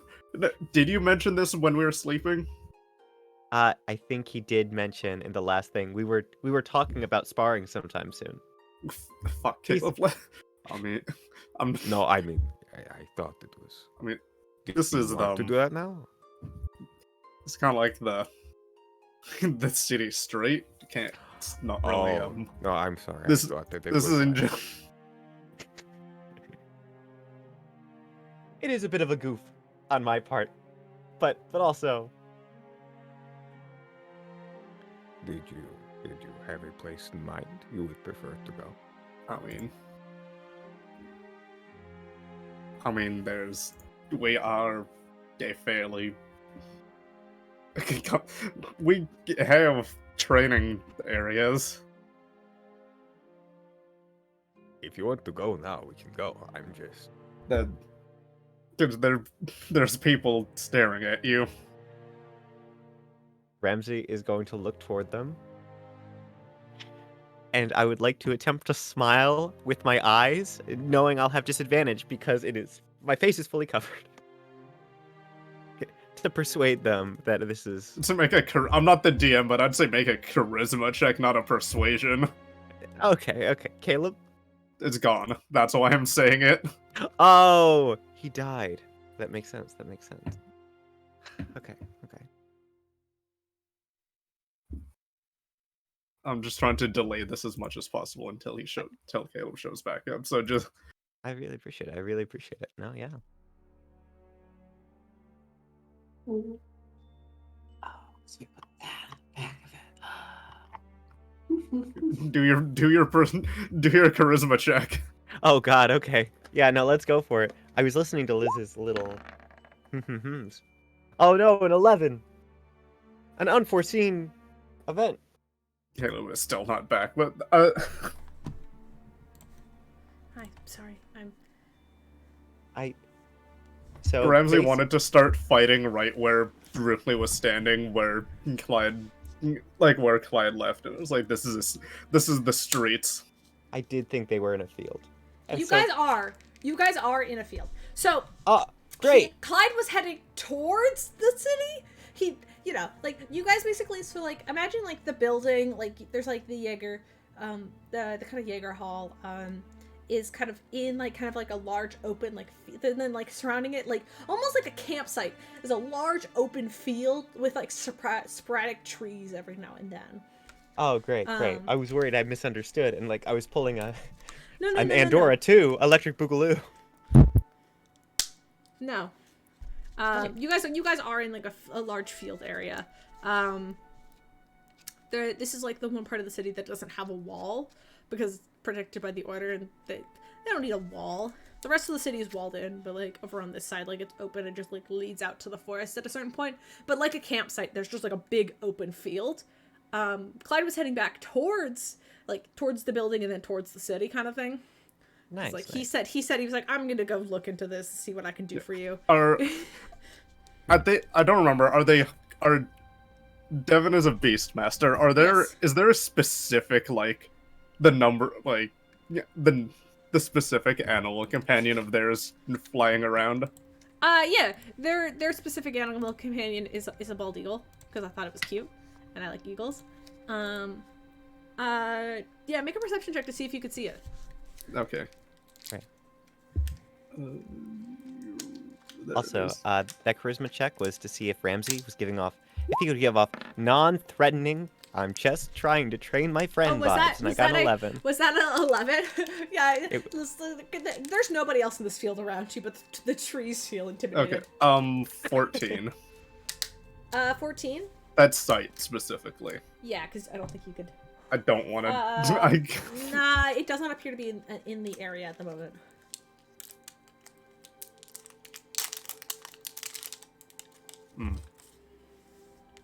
Devin's not doing their own thing. Alright, I guess this is a... shame. Thought they would have liked to see this. I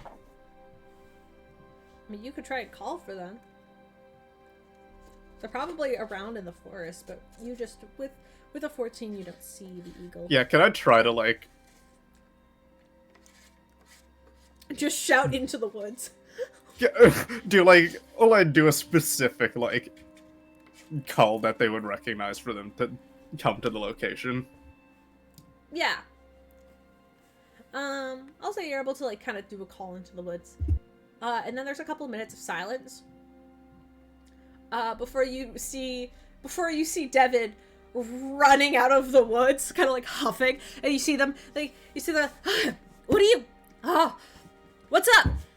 Oh, good. Yeah. I ran like a mile. Oh, good. Look,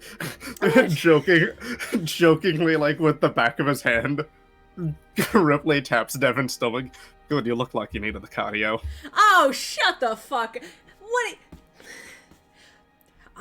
Fuck you. Wait, what's he's. Well, I know you'll swipe your hand away. What's going on? No, alright, well, I know you're busy, but I thought you would like to watch me and Ramsey do a quick sparring match. Oh. You see Devin? I have a bit of a trick up my sleeve that I think you might find interesting. You can hit him with the he kind of like does like you see they kind of do like little punches in the air, like a little and then their eyes kind of turn to Ramsey and they kind of like walk a quick circle around you, just kind of taking in like your armor and weapons, like what you have visibly on you. Yeah, Devin wouldn't know about my storm aura yet. They don't know about your storm, but they do know that you punch shit really hard. They do know that much. And they kind of like walk a circle around Ramsey, and they're like,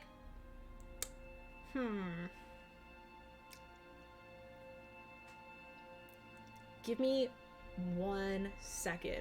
You see they kind of like whistle quickly, and this large eagle kind of flies over and like lands on like the sort of like Devin's arm, and Devin kind of like whispers to the eagle quietly, and you see the eagle nod, almost like with like, if evils could do a little devious smirk, this eagle would be doing that, and then flies off, and Devin's like, cool, I'm gonna make some money, and then Devin crawls up into a nearby tree just to watch. Whenever you're ready. Or do you want me to be like your referee? Should I go? Should I get you guys? Okay, come together, and then I'll be like, take 10 paces away, or something. I don't know. Okay. Is that what you do in the city? I don't know. Normally, people just let's like, okay, you stand by that tree, I'll stand by this tree, and then we'll just charge at each other and see who hits first. I'm used to fighting against you and everyone else here, so yeah. We do it a little differently. Yeah, okay, well, I have yet to win against you, Rypley. You know, because you're all, like, and I'm a little bit more like a ranged style, so, I'm not up there in the strength class, you know? Anyway, whenever you're ready, Devin kind of sits there, and then they cross their legs, kind of like sitting crisscross in just like on a tree branch. Really will just like tighten his gloves, roll his shoulders a bit, do the like the little boxer hop, just like mentally get ready. Oh, and Rypley. Draw your weapons. Devin kind of like, they kind of do it like a little hand flourish. They've taken a role of referee in this. While someone else might suggest we even the playing field. And he gestures to his shield and his sword. I hope you understand that I am doing no such thing. Not out of malice. Are you saying that towards Rypley or towards... Yeah, Devin. Towards Rypley. Okay.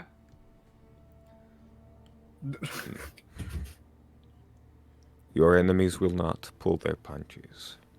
Do not expect me to, either. A fucking Ripley does a fucking Sino burst pose and fucking sends his claws out. I wouldn't expect it. Good. And Ramsey's gonna start walking away. 10 paces. Exactly.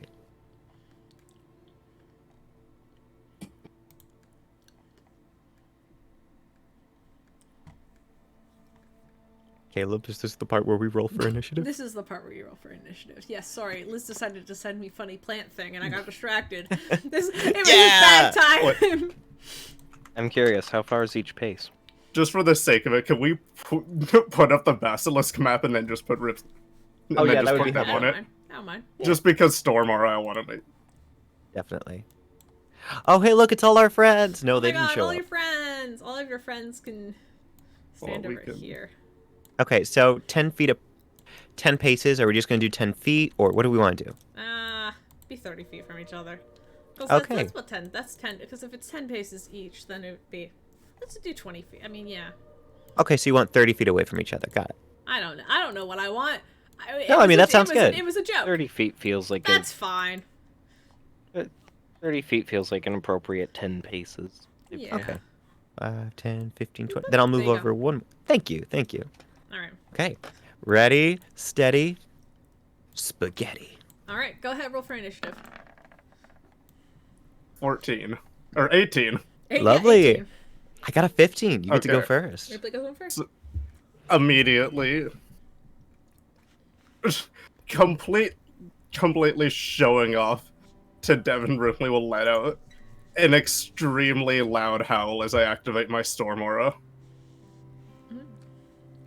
That is not 110 feet range. Hold on. And with that being my bonus action, I'm just going to... Yeah, that's completely in range, right? I mean, even so. I'm just gonna run straight up and do it and go for a strike.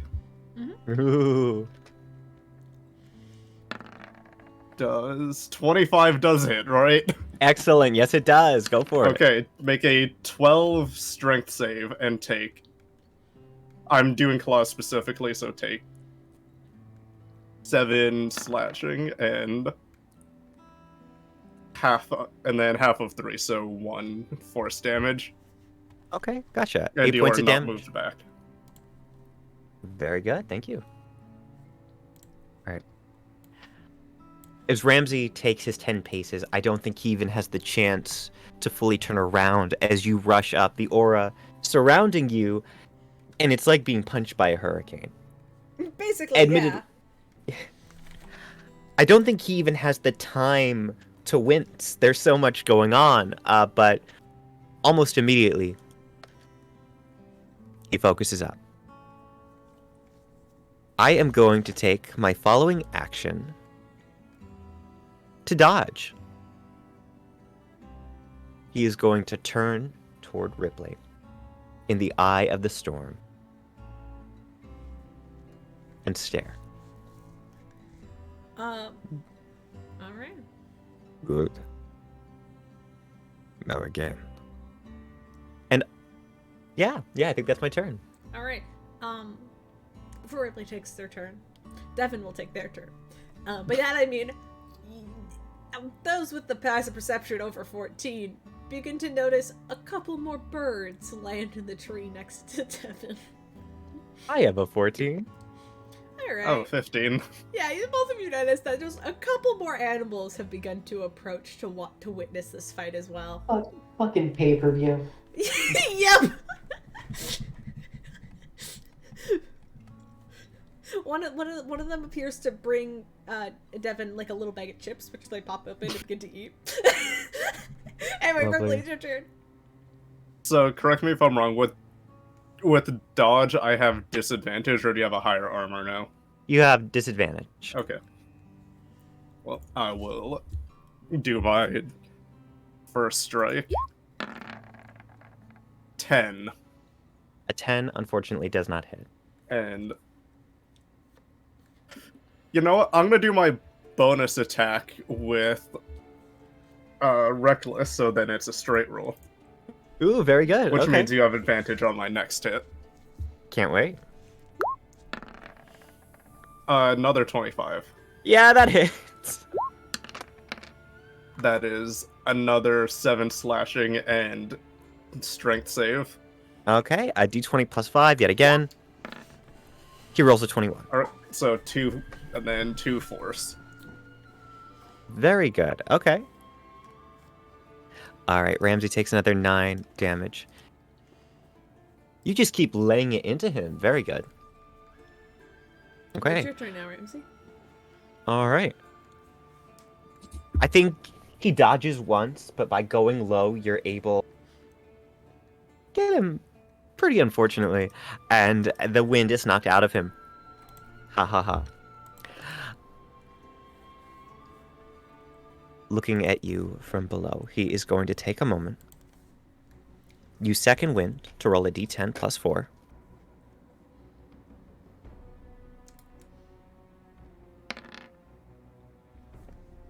Getting about 9 points of healing.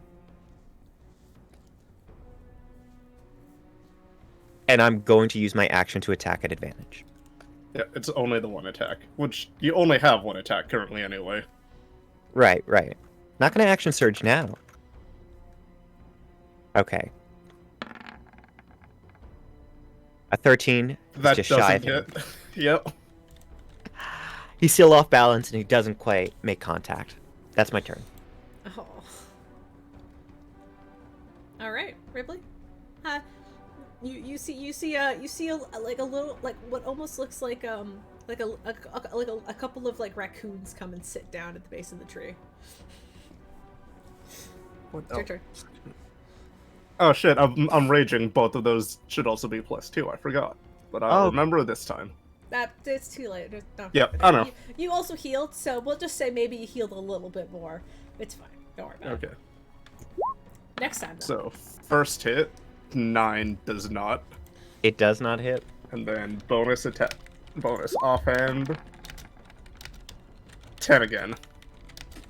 Which you know what? Screw it. I'll use it right. I'll use the inspiration right now. Ooh, that's right. You have both today. That's fun. Go for it. That is 16. Too shy of hitting, I'm afraid. That's fine. Well, before Ramsey lost his footing this time, it's almost as if he has too many feet, as he steps over again and again and again. I'm going to take a moment, use my bonus action, Fighting Spirit, granting myself 5 temporary hit points and advantage. Try to get some hits on you. Opening up, that is a 23. I am going to try for the natural 20. That is not a success. I think you should keep the 10. You think I should keep the 10, huh? Yeah. Yeah, I think I'll keep... No, I'm so sorry. Ramsey is going... It's halved at least. It's fine. You don't have a magic weapon. Oh, true. Unfortunate. Ramsey is going to go in for a non-lethal attack. And I think he's just kind of... I'd say tapping you with force. But if anything, it's very much like a pistol whip, where he's putting more of his hand into it than the blade itself, giving you a hard elbow. That is going to be 11 points of non-lethal damage. 11 minus 2 is 9.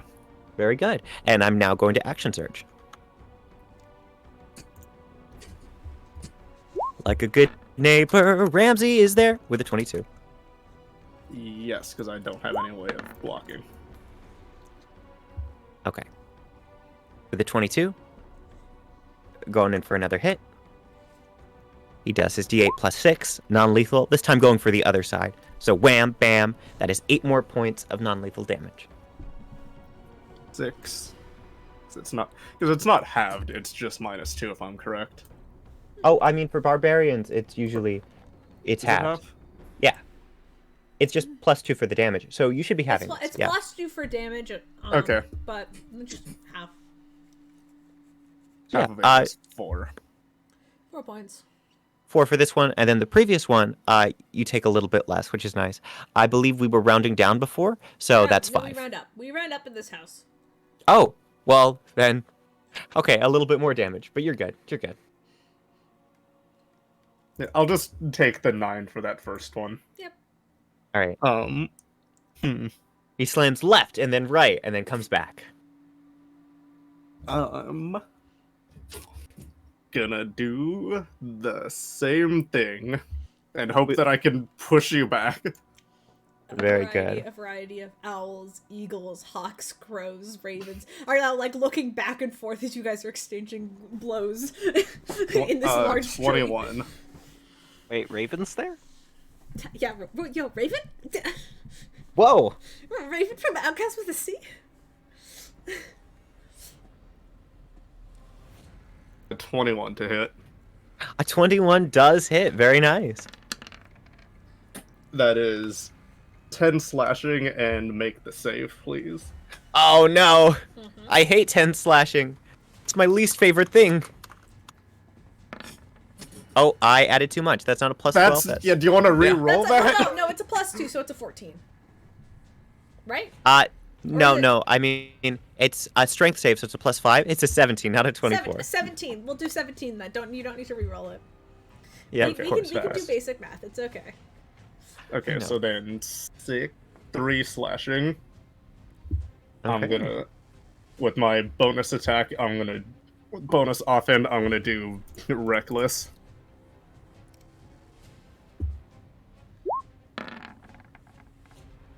$22. A 22 is a successful hit yet again. Well done. Oh god. Oh god. Set another 7 and then I hope it's only strength save again. That's a natural 20. Damn. So, dang. It's okay. No house rule for that, but Ramsey feels a little bit cooler as I take another 8 points of damage. I mean, is it because it's a save versus an attack thing? Should you not take 0 from the force? I'm down if you want to take 0. That's a natural 20. Yeah, sorry, I was just listening to a D&D podcast, like, hit. on the way. You still are hit, and you take that 7 points of slashing. Yeah, that was but in a podcast I was listening to. They're like, if you take damage, if you get a 20 save on anything that does damage towards you, it should be 0. That's nice. Okay, you still want me to take the bludgeoning, though. Sounds good, Caleb. The slap, yep. Yeah, it's technically slashing, because you're using your claws. The damage, all that changes is the damage type. It doesn't change the damage. It's fine. It's non-lethal, so... You are tearing up his coat. Unless it is lethal. I mean, Ripley's... No. Yeah, there you go. And reckless, you have advantage on me this time. Very good, very good. Actually, hold on. I forgot. I'm raging. It should be 12 on the first one, and then 10. Or no, 8, 9 on the second attack. Okay, sounds good. Sounds good. I said I would remember, and I remembered. You remembered, and I'm happy for you. Congratulations. All right, sounds good. All right, so I will take 2 more points of damage. Ramsey is now at 15 out of 40. Very nice. Despite the fact that he is fortunate enough to be able to stand and to hit you with advantage, I am still going to expend a fighting spirit to get back 5 temporary HP. I mean, yeah, 5 temp HP. Very good, very good. Our boy isn't looking too hot. I'm officially at half of my health. Okay. Ramsey is going to go in.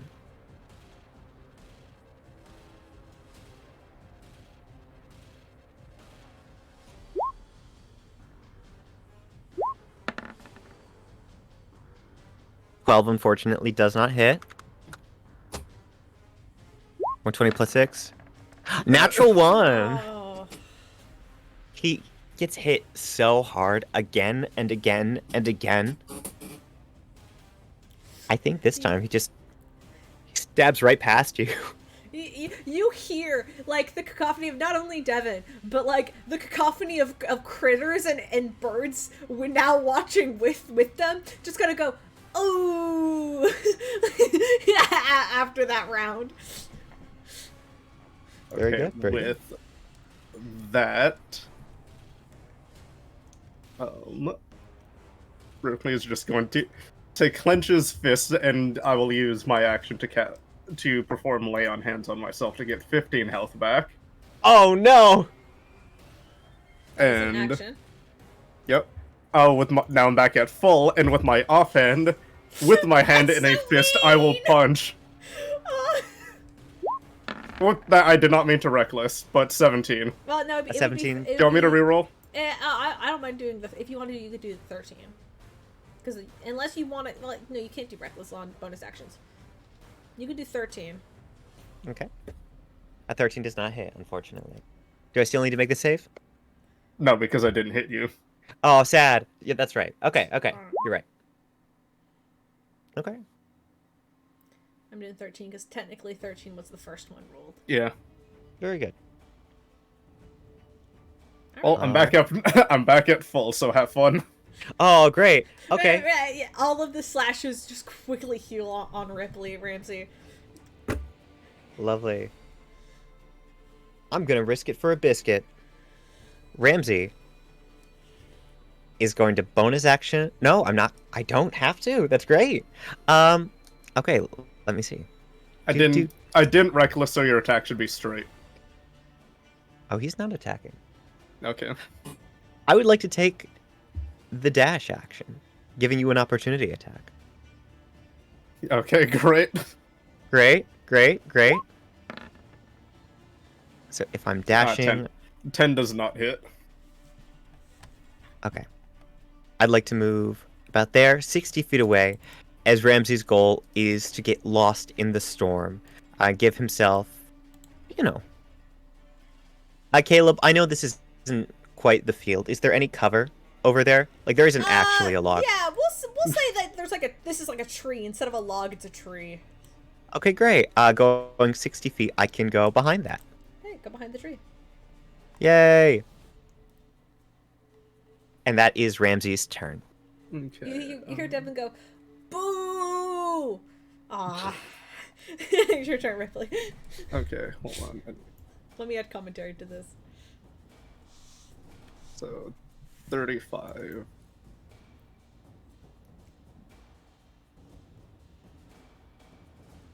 No, because that would have to be...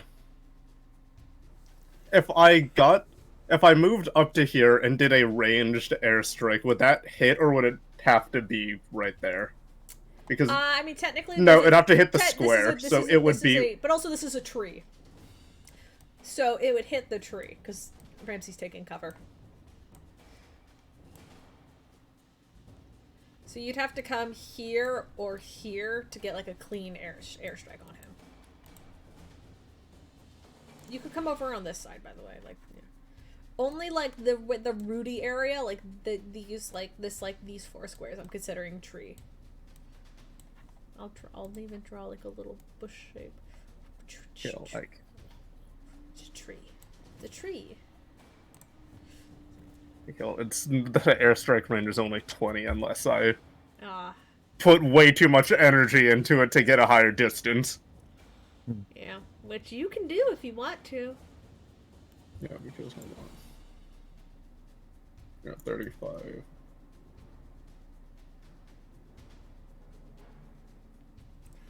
If you want to. I already know what the discipline is. Hold on. Can I? Okay, no, this tree doesn't exist. No, it does not exist. Damn, I was gonna say, can I airstrike it and push it straight into... fucking punch the tree and then make it hit fucking Ramsey. I mean, you can kind of come up this way and, like, try to knock the tree over on top of him. Like, you could do that. Use your It'd be pretty fun. Yeah. That'd be a fun thing. That'd be pretty fun.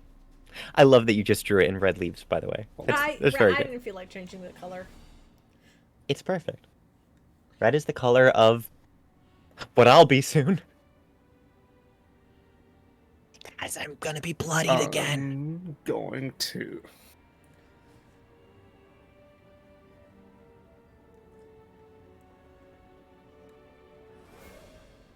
Hold on. I really love the music Caleb has on in the background. Like, sometimes it gets really intense, and other times it's like... Oh, are you listening along with me now, or what? Oh, no, every now and again I'll check, just to make sure. Because, like, I know there have been streams that I've had before where it's like the audio cuts out or something. Just doing mod things. Oh, understandable. Plus, I like to make sure my mic isn't turned up too much. Cause Does it? like... Yeah, Caleb? No, Dante. I'm so sorry. What the hell you think you're fighting? Get out Not of fighting here. you. I'd be... If I was We're fighting always your fighting you, paladin Caleb. at That's your true. level... It's kind of the point of the game. Yeah, I guess I'm gonna use dash to get all the way specifically right here, so then I want to bonus punch to try to knock the tree over. Nice! Do it. I hope it's a high roll. Hope you're doing one hit. Well, I was on a 20 and then it went on to... You Does just see, 14 you just hit see the Rypley tree? up here behind the tree. Yeah, you hit the tree, but you hear like crack, and the leaves kind of shake and fall down a little bit. The tree does not fall over, sadly, though.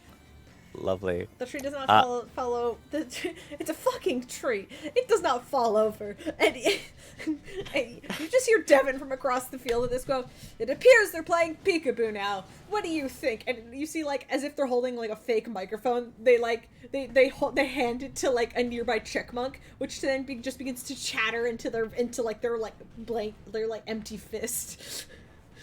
And Devin's like, interesting. While this is going on. Alright, anyway. Okay. Sorry. Alright, no, all good. I really enjoy the commentary and stuff. Like, it makes it feel dynamic. So, correct me if I'm wrong on the rules, but trees have lots of handholds. And if you're using a climbing speed on something that has handhold, it's just, it uses double movement, right? Make an athletic... I mean, this is a pretty tall tree. Like, it's a well-grown tree. I see. You'd probably have to jump to see if you could grab onto a branch. Okay. It's not a low-hanging tree. I see. Okay. Will that also expend my action, or this is just like seeing if my movement can handle it? Just to see if your movement can handle it. Just to see if you can handle it.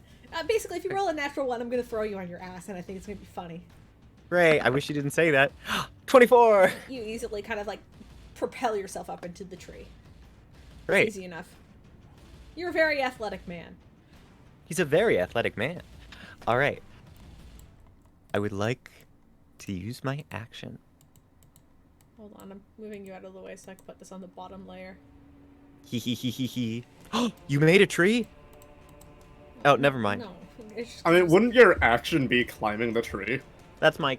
I It's think... your movement. Okay. Movement is climbing the tree. Okay. He makes it up onto the tree. I am going... You are about 30 feet above Rypley now. It's very fun. I have a question. What I would like to do is essentially leap down onto Rypley and try to knock him prone. Sure. Okay. What would you like me to roll? That would be a, oh god. Because I'm not sure if it'd be like a grapple check. Because I know... In a ways it would be. So that'd be athletics versus Ripley's athletics or acrobatics. I'm also raging, so I have advantage on strength checks. True. Ooh. Oh, he has advantage against strength-based checks, and this would be strength-based, yeah. Lovely. If I use my last fighting spirit, because that's usually advantage on attack rolls, would that be able... Sure. Technically this is an attack. You're going boot first into his chest. It's gonna cause some damage. Okay. So we both have advantage. And it's just strength save? Yep. Okay. I mean, I believe it's athletics or acrobatics check. It's your athletics or acrobatics check. They're the same. Right, I mean, up to well, you. not the same, but my strength and my athletics. Okay. That's a 24 at first, and then my second one is a 23. So we're gonna do 12. 24. Oh no. even with advantage. What's your unarmed damage? Let me see. My unarmed damage with Ramsey is 4. 4. So Rypley, take 4 points of damage as 2. you are 2 points. As you are knocked prone on the ground, as Ramsey kind of stands above you, kind of like standing on your chest, quite literally. I have to say, you are quick. But I am quicker. So you Okay. go prone. Lovely. Okay, was that your whole turn? Yeah. You have disadvantage Okay. on attack rolls. Enjoy. Great. From the ground. I want to just punch straight up because you're standing above me, and you have, unlike you, you're an actual boy. Oh no, I'm a real boy. So I'm going to use a reckless to get a straight attack and punch straight up in between Ramsey's legs Oh no! with airstrike. Oh, you didn't mean it like that. You're going for a nut shot! Natural 20. No! Wait. No! Quick thing. Oh wait, no, it was a straight attack. It was because I used thing to Yeah. to do it. No! You can't do you can't. I'm not gonna let you get a natural 20 on a goddamn nut shot. Well, you know what I can No. say? That was the first attack. The 20 is the bonus. How about? Sure, I'll let you that be your bonus attack, sure. Well, the Even though 15 technically misses. they're with disadvantage because you're prone, but No, I used reckless to. yeah, that's Doesn't true. Reckless gives you It would one. make it a straight roll. If you want me to re-roll it, then I'm Well- fine with it. No, yeah, I just wanted to make sure I have an understanding. Because it's like, Reckless does give it on all, right? No, because reckless, When would attack just- fall. it would cancel out the disadvantage from me being on the ground. Cool. Yeah. Then yeah, take that nat 20. I Sure. mean, I want you to have it. Yeah, go for it. Okay. Oh, I can't look, says Devin. Well, also Caleb. 8 plus 4, and then 6 plus 3, and make the save. Oh, Okay. make it with disadvantage. You what? Hey, Ramsey, you just got punched in the goddamn balls. Make it with disadvantage. Okay. Stop that's a doing the plus 12. I missed. That is, I apologize. I don't know why I keep. So a 10 plus 5 is a 15, Okay. and then a d20 plus 5, the disadvantage is a natural 1. So you go 5 feet. And I'll just say straight in the air. Yeah, you feel you're like, wow. How do I describe this? What is the situation? Why are we here? Why? This is Dungeons and Dragons, everybody. So that's a total of 21 bludgeoning and force damage. Which is exactly 1 more than the hit points I have. So you get knocked down to 1 hit point, Ramsey, as you are punched so hard in the nuts, you almost feel like you are flying for a moment before you hit the ground, falling prone for yourself as you nearly feel dizzy and sick on the impact. I hate to say it, Caleb, but I'm afraid I'm not at 1. I'm actually at -1. No. I'm saying because it's non-lethal damage. Get yourself to 1 hit point. Oh! This is the end of the fight, Ramsey. I'm describing how you feel right now. I'm giving you 1 hit point so you're not fucking dead. I love. It's non-lethal damage. It's just the fight's over at this point. You get knocked back as you are punched in the nuts, and you just collapse. There's that moment of sick that you feel very briefly before you're able to kind of come to. There's that sensation of you lost this fight. There's no going back. As Ramsey is knocked in the worst of ways, he stands back up.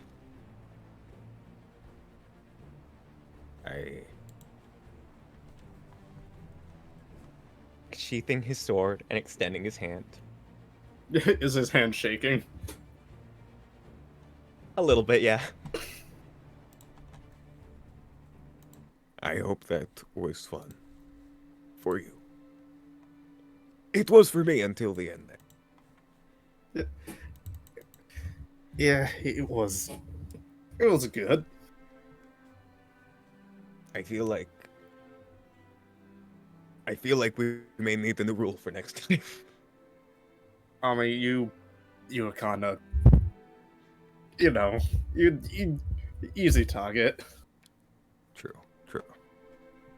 Okay, smile for the audience. And Ramsey is going to turn and attempt to take Ripley's hand so they can hold it up. Like, hey, we did it. You see Devin pocketing something as they climb out of the tree and kind of walk towards you. Like, first of all, Ripley, cool as fuck. Second of all, Christ, dude, chill. And then they're gonna reach over to Ramsey and heal you for about 22 hit points as they cast Cure Wounds. I guess you could say it was a dignity. I felt that. Anyway. Thanks. Are you guys okay? Do we want to go lie down? Are we done here? I'm pretty alright. Okay, let's... I could be worse. You could have hit me twice. That's true. I definitely could have. Very good. I am ready to go back. You guys are absolutely insane. Devin begins to push you back towards the building where you guys can just relax and take the equivalent of a short rest if you want. Yay! Meanwhile, we're gonna I don't get anything from short rest. Well, you can heal. Anyway, we're gonna go to Felix, but before we do that, I'm gonna go put this back in the fridge. Give me 1 second. Our first R&R fight, let's go!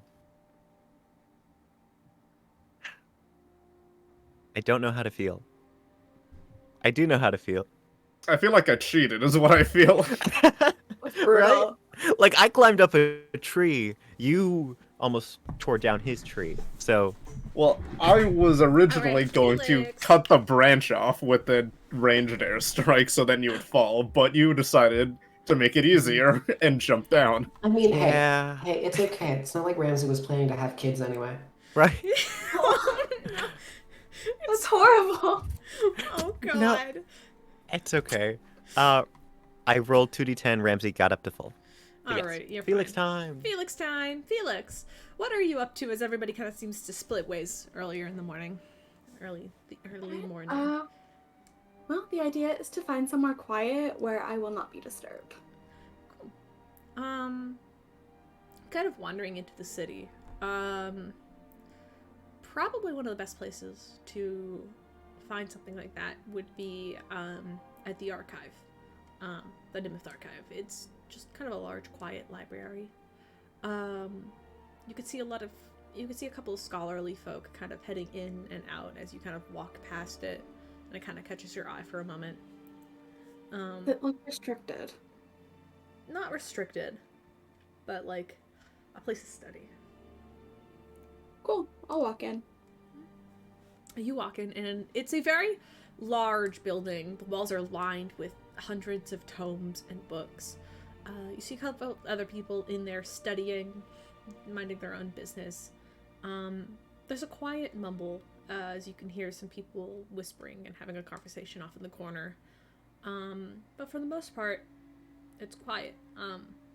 There appears to be like a shorter elven woman at like a reception table at almost like as you enter.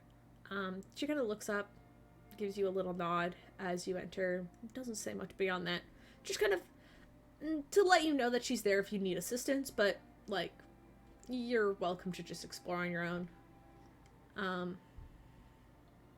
She doesn't say anything as you enter. You can find like a nice quiet corner to sit down in, like find like a desk. Well, if it's an archive, then they probably have lots of old documents and news articles. So I'm probably going to look into those. What exactly are you looking into? I want to see if I can find any evidence of more things being taken from my vault. Sure. Or if I can track the activity of the cult that did this to me in the first place. Okay, well those are two very separate roles, so which one would you like to do first? Let's just look and see if I can find anything that was taken from the vault. Okay. Go ahead, roll an investigation check for me. Alrighty. Investigation.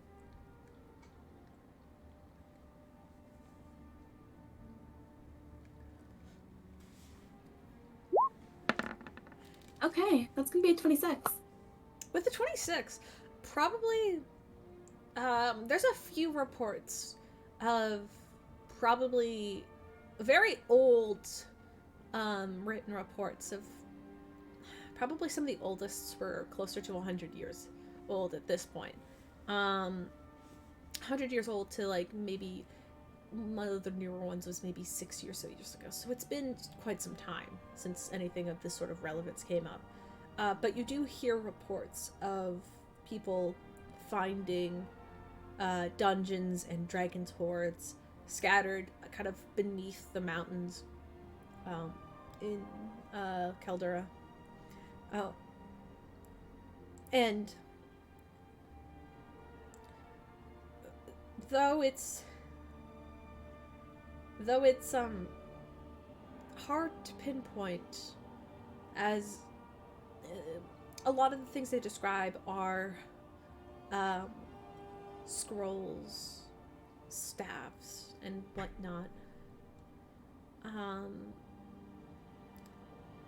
There are no pictures to accompany them, and they use descriptive words and names that you don't recognize. Almost like if they did find an item that once belonged to you, they chose a different name for it. And you also kind of pick up that maybe your den was not the only one that they found. Okay. I just wanted to see if there's any way to link back things that were stolen from my den, because there are people I need to hunt down as well. I mean, if there's no direct information, it's not of use.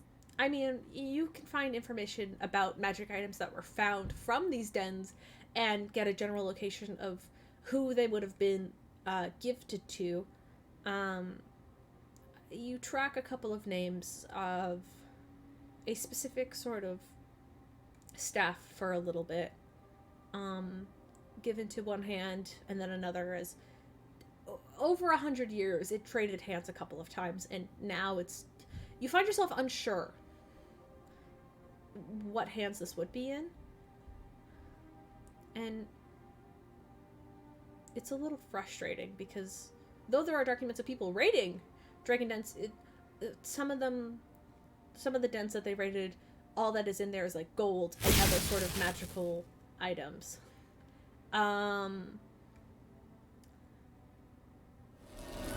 And I think, I mean, if you had gold in your hoard, that's maybe, but from what I hear, it's not exactly what you... Yeah. It was a hoard of knowledge. Yeah, it was a hoard of knowledge, things like scrolls and items and such. Tomes and such. You rolled really well. If I can't find anything that someone has taken stuff from my hoard, then I'm not going to chase after some random magic item if I don't know if it's mine. And because they tend to, they tended to rename items. Because all of this was, you could tell all of this was raided after Emperor's Veil vanished. And so did the dragons. All of this was taken, and it's described as people taking what was left over. Because... I just thought maybe I could track stuff, because I knew what my items did, specifically the items I made. And I would have been able to recognize them from, like, acts that they were performed with. But if I can't find anything like that, then never mind. What would one of those things be? Because you never gave me I don't have a list of things that were in your hoard. I'll be honest with you. He's all good. It would have been anything to do with necromancy, because that's what he studied before he died.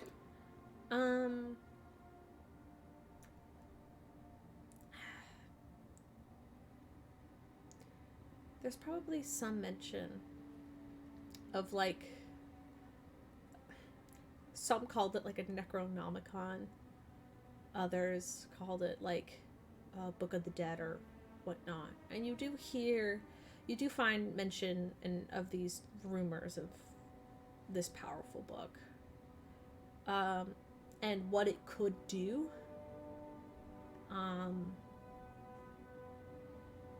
You also understand that because of its power and its danger, it was hidden.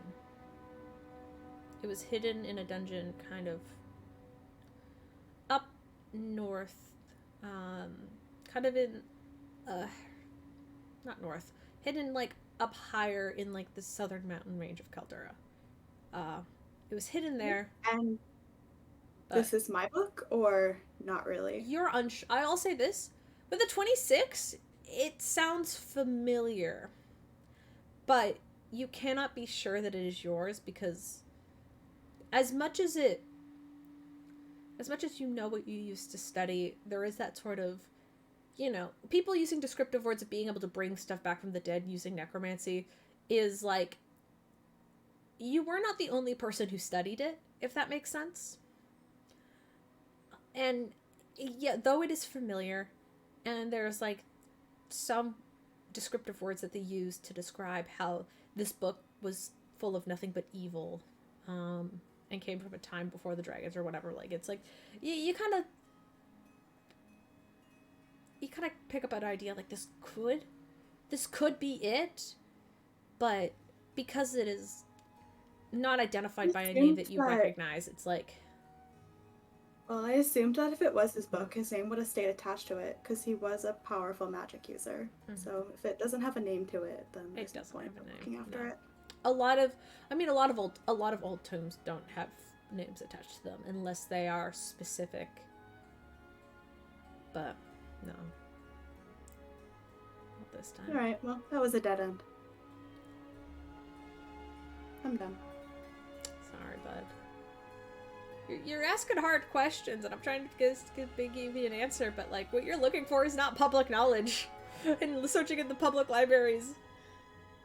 You know. You said it was an archive. Well, it is an archive, so it has more information than, like, the regular public library would have.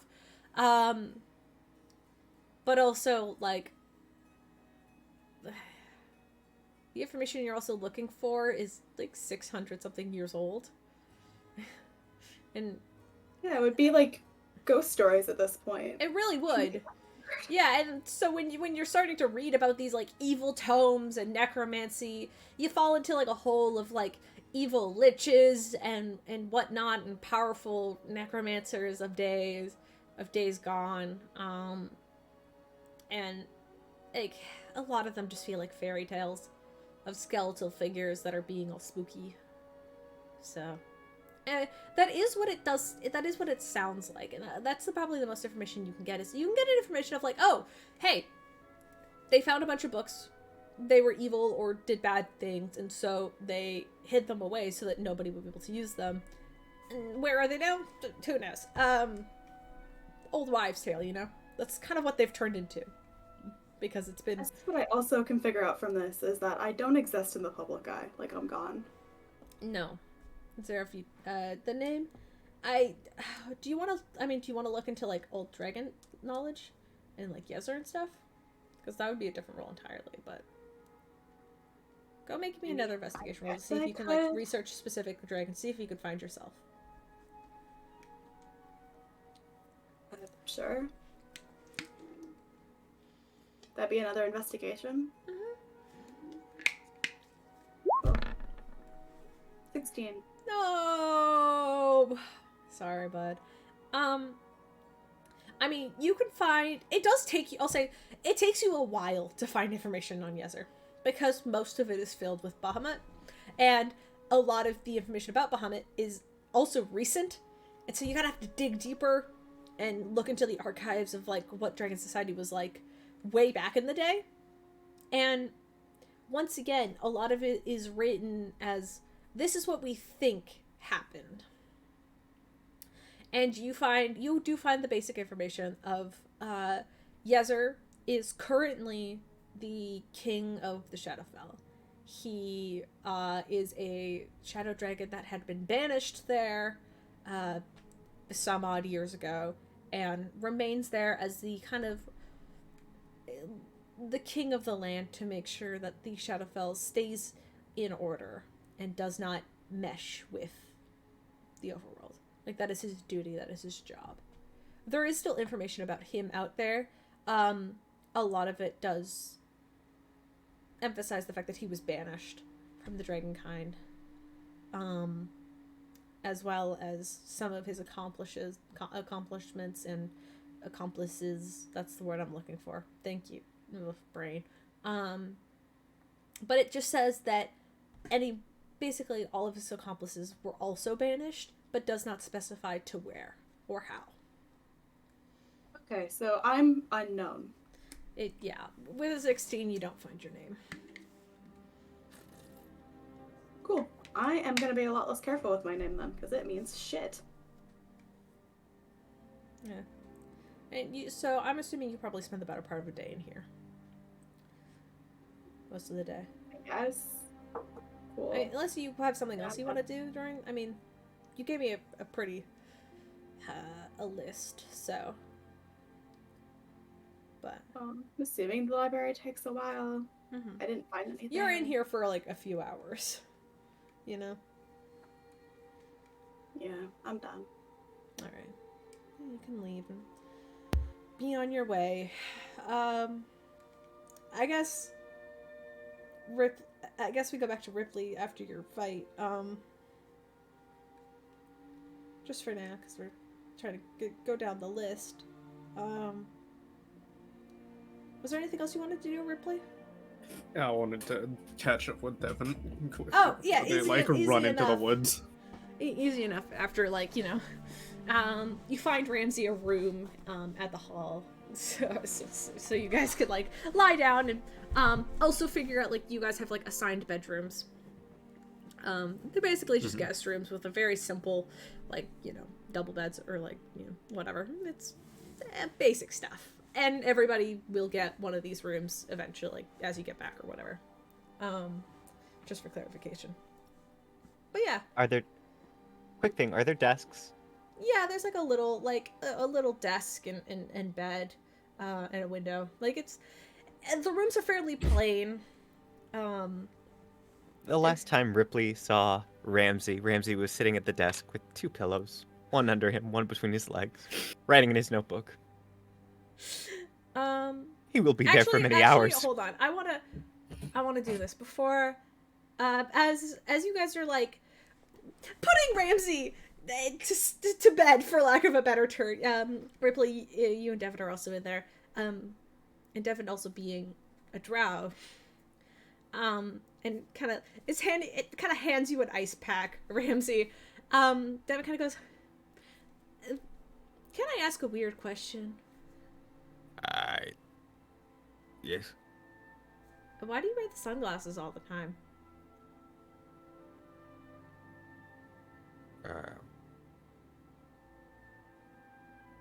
What do you mean? I mean, I don't know. You look cool, but you wear them, inside and outside. Ramsey stares at Devin.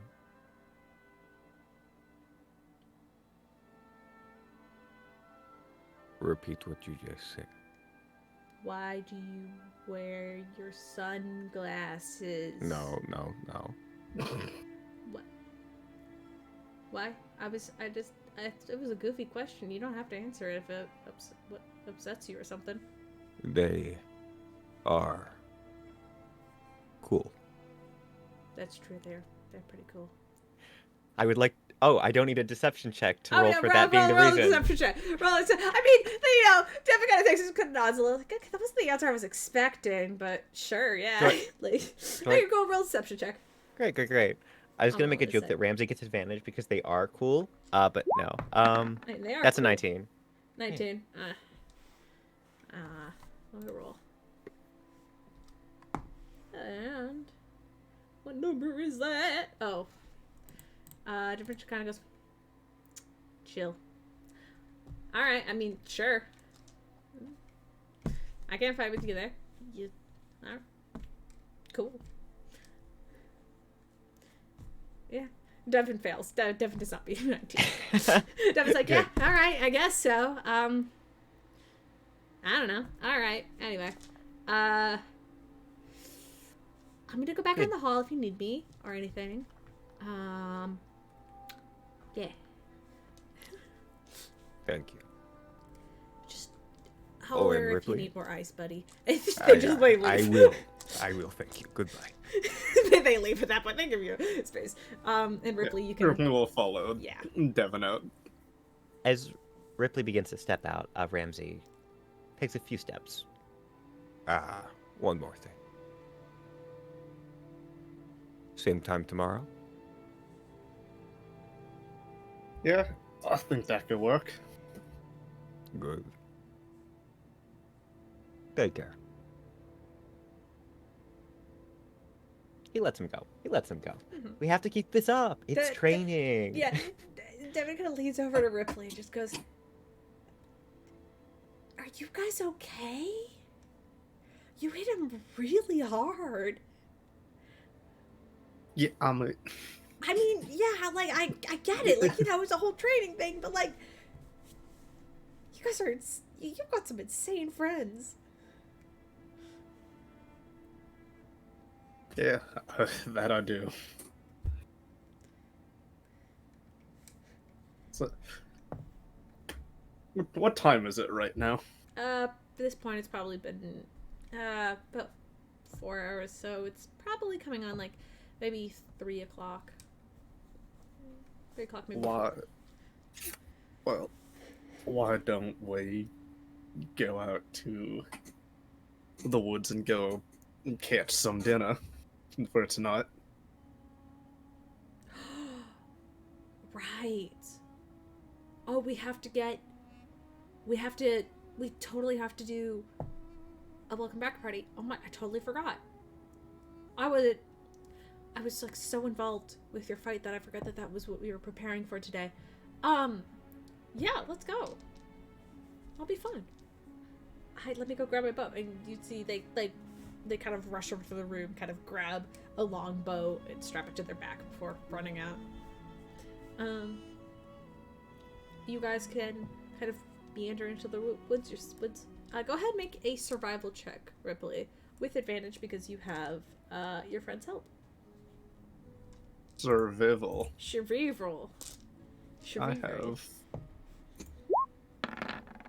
the bonuses. I don't have the bonuses in that. It's a 13.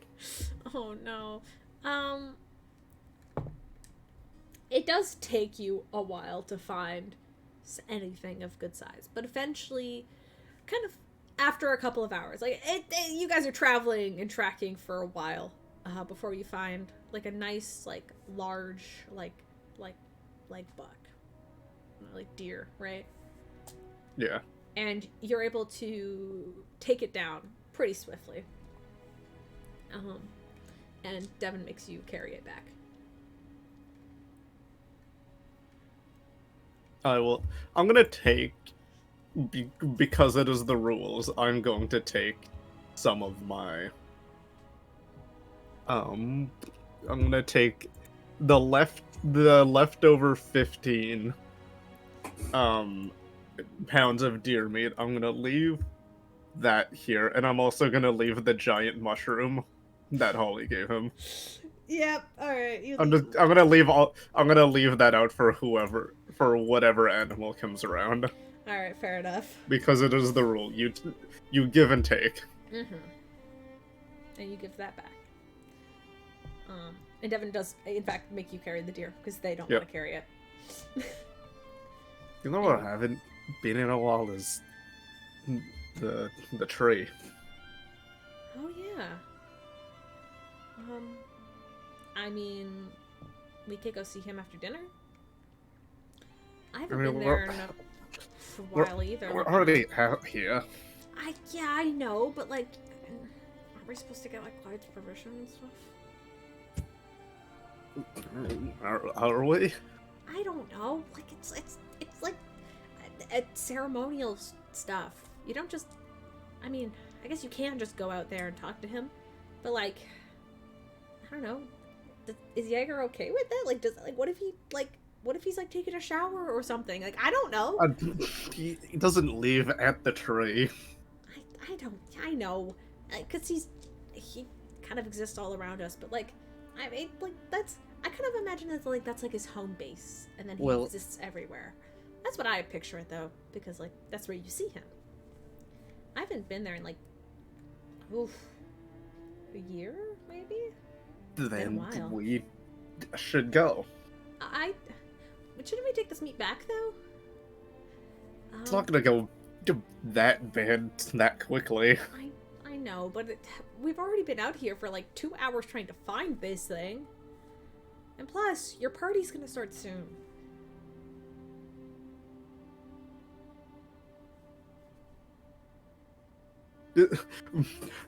Intentionally, very smugly, he'll just will bend down and like almost like gets close enough to almost press his nose against Devin's. Matt, when did you become so boring? Is that what happened when I left? I did not become. No, I didn't. I'm not boring. I just.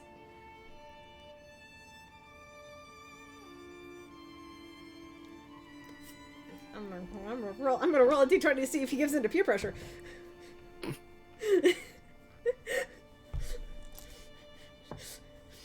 You see, Devin. I'm not bored. I just.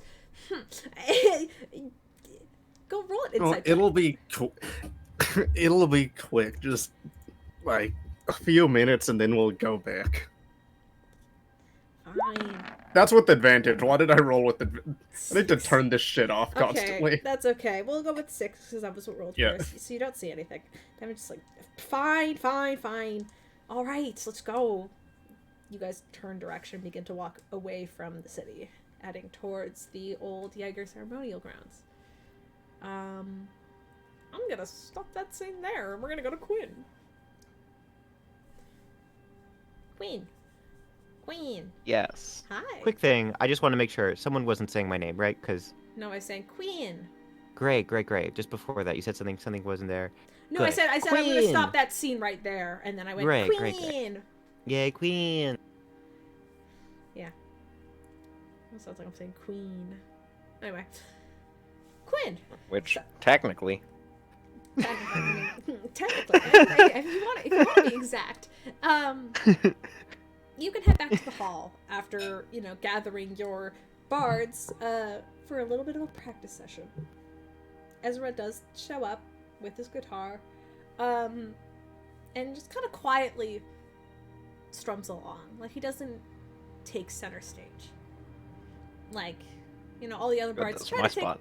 Yeah, well, true, but also all the other bards try to, like, every once in a while, like, they'll do like a little solo or try to find something like where they stand out, as you tend to do as a bard.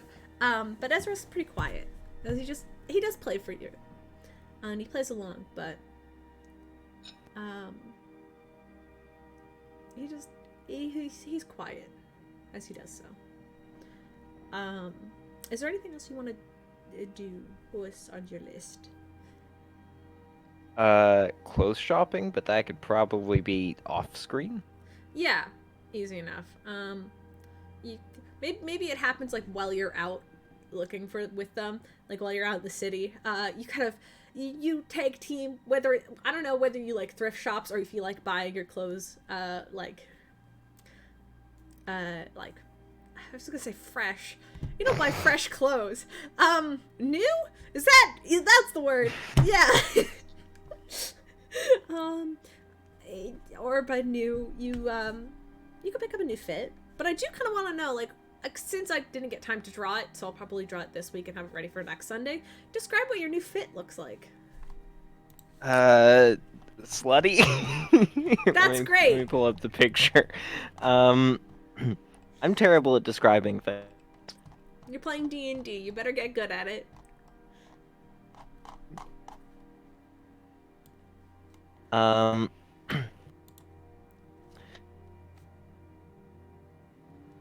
So, the outfit. Start at the bottom. It's got some very nice blue boots that go maybe midway up the calf, or not quite the calf, but that lower midway to the knee from the ankle. Covering the bottom of black pants. Held up by more of a sash than a belt, but, you know, tied around the waist, with a decorative music note added on. Above that is a very open top, revealing much of the chest, with very loose black sleeves, held with light blue gauntlets towards the wrist, because music, guitar, hard to play with loose sleeves. Kind of over the shoulders and going down towards the belt is a looser blue garment with some lace trim. There's also some lyrics decoratively written somewhere, but I don't remember where, and I can't see them in the picture very well because won't let me zoom far enough. Around the neck is a choker with some music written on it, like sheet music. Hanging from it is a peridot, and then a trail of peridots, almost like a leash, that goes down to kind of disappears into the top towards the belt. And then hanging from the ear is a very decorative earring that has a magnet to hold, well, really the most decorative part of it, which is a guitar pick. Custom. Cute.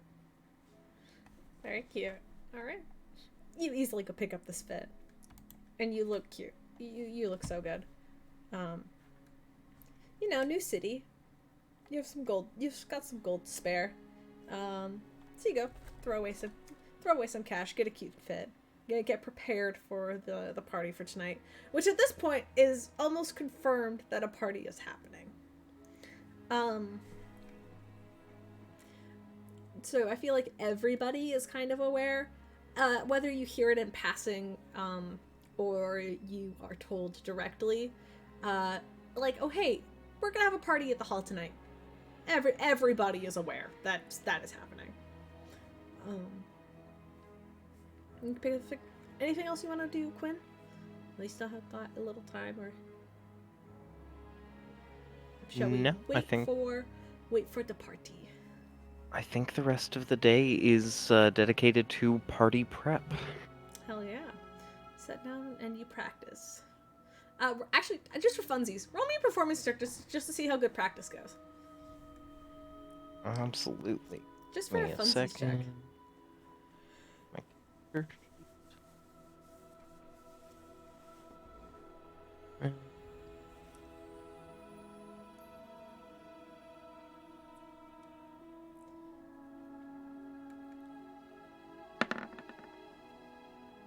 That is a dirty 20. Nice.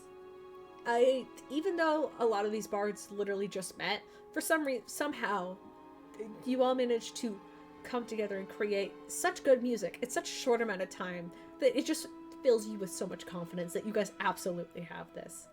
You guys sound great, is what I'm saying. Holly, anything you want to do in preparation for the party? Prep for the party? No. There's stuff I want to do before the party. Mm-hmm.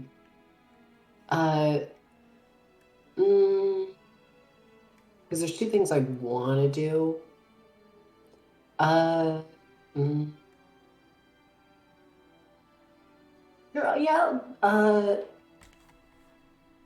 Because there's two things I specifically want to do. one of them. Which one would you like to do first? All right, Quinn's gonna be probably at the hall. Occupied after the party, so I'm gonna talk to Quinn first. All right, you can find Quinn after you guys finish a set, like a practice set or whatever. Holly walks up, still a bit damp. Hey, Quinn. Holly, go for a swim? Yes, actually, it was very enlightening. I got some cool plants I'll show you later. I had something I really wanted to talk to you about real quick. Do you mind taking, just like a little side thing? I had some questions about something. He'll set his guitar to the side. Will you Sick. at least warn me if this is more grilling from the earlier... Oh, no, not about that. No. Actually, a bit of the opposite. Okay, you don't have to be that surprised. All right, and Holly will take you over, just like, because I'm guessing, just kind of like a table somewhere, nearby, and sit down. All right. Sorry if I was a bit mean with all of that. Emotional circumstance, I apologize. But there was some stuff you did, specifically with that snake, that I was really interested in. I was just... Do you mind telling me a bit how you did that? Because... I don't know, it was really clever. Which part specifically? When did you get a snake? Have you had it the whole time? No, it's just something that, I never managed to pick up in school, and I've been trying to learn ever since. What specifically finally is it? worked. It's a familiar. Oh, my grandpa had one of those. Oh, I always want... Could you teach me? I would be happy to try. I can't promise it would work, but... I mean, obviously, because I got, here, let me find, and Holly will grab out the weird, like, kind of magical sprout that she has that, grew from her a few days ago. I wanted to try to use this with it. So, could you take me through the process? What do we need? For me, it was mostly a matter of concentrating, picturing the familiar and getting in tune with my magic. Uh-huh. No, like, ingredients or anything? I mean, okay, so...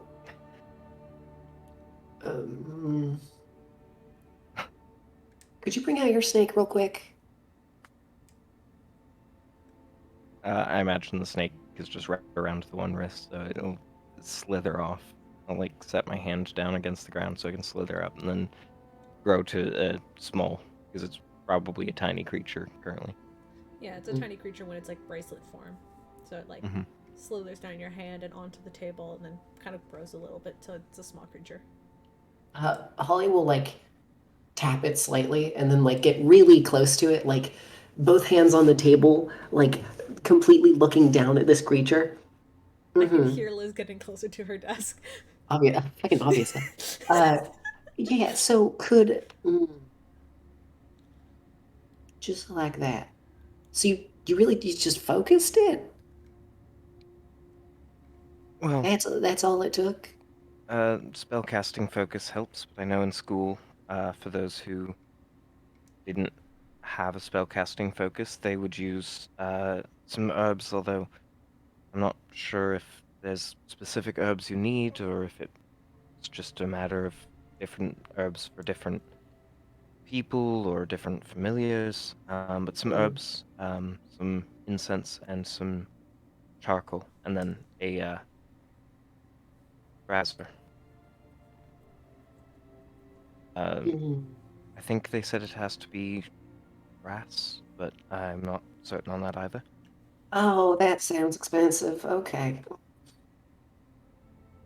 Um,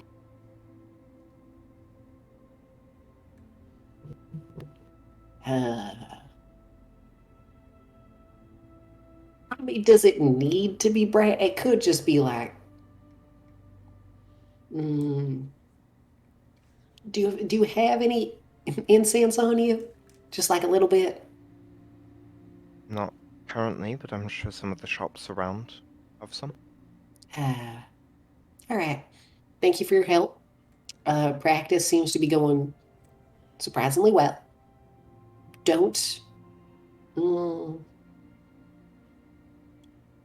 actually, you're a grown adult. You can do whatever you want. Have fun. Also, to be clear, you're in a hall full of other spellcasters. So if you need Oh, yeah. ingredients, there's also a possibility you could just ask around and somebody might have something. Oh, yeah. Good point. Thank you, God. I'm just letting you know where you're located. I'll shout loudly. Hey, does anyone got any like incense and a brass brazier? Anyone got any of those available? You see, there's like a quiet like a green dragonborn that's been sat in the corner, kind of like quietly reading a book with like small glasses set on the end of their snout. And you see he kind of looks up at you, and just kind of like blinks a little bit. Are you asking for spell components? I want to do the spell. Okay. Which spell? Familiar one. It's the one where you get a familiar. Okay. I don't know if I have a brass brazier around, but I do have incense if you need any. Yeah, sure. I'll take a bit of incense. You see the Dragonborn gets up, kind of disappears in a room for a couple of minutes, and comes back with a handful of incense, and places it on the table in front of you, Holly. What's it made out of? Incense. Thank you. I don't know what is incense made out of. I don't know. By the way, the table is made out of wood. I don't. Incense are usually wood and oil, isn't it? Well, it's oil, but like sometimes it can be a little powdery. I thought it was like it was mainly herbs and like spices. It was like, yeah, it's herbs and spices, but like in like a powder kind of thing that's like held together with. I don't know. It's incense. I don't know what incense is made out of. By the way, Liz, since you heard a little bit of the practice, I'm sending you a little bit of a secret. Just a hint. Oh, fuck yeah. It'll be all that. All the I just to see if it's plant-based, I'll try to grow a little bit, just with a cantrip. Some of the wood stem, the stem of the incense kind of grows a little bit because it's made out of wood. All right. Yeah, good enough. Well, thank you very much. All right, and then Dragonborn goes and sits down. And he said, I need herbs in a brazier. Does it have to be brass? Hey, Dragonborn. I'm sorry, I didn't catch your name. Does it have to be Dinkin? Deacon. Okay, I thought I was Dinkin. All right, Deacon. Does it have to be brass? Do you know that? Not necessarily, especially when it comes to familiar spells. Oh, sick. All right, I'm just gonna use a giant pumpkin then. Thank you. And then Holly will. Yeah, the cleric's like mid explanation, and it's just like, okay, just goes, just opens the book back up and begins to start reading. Mm-hmm.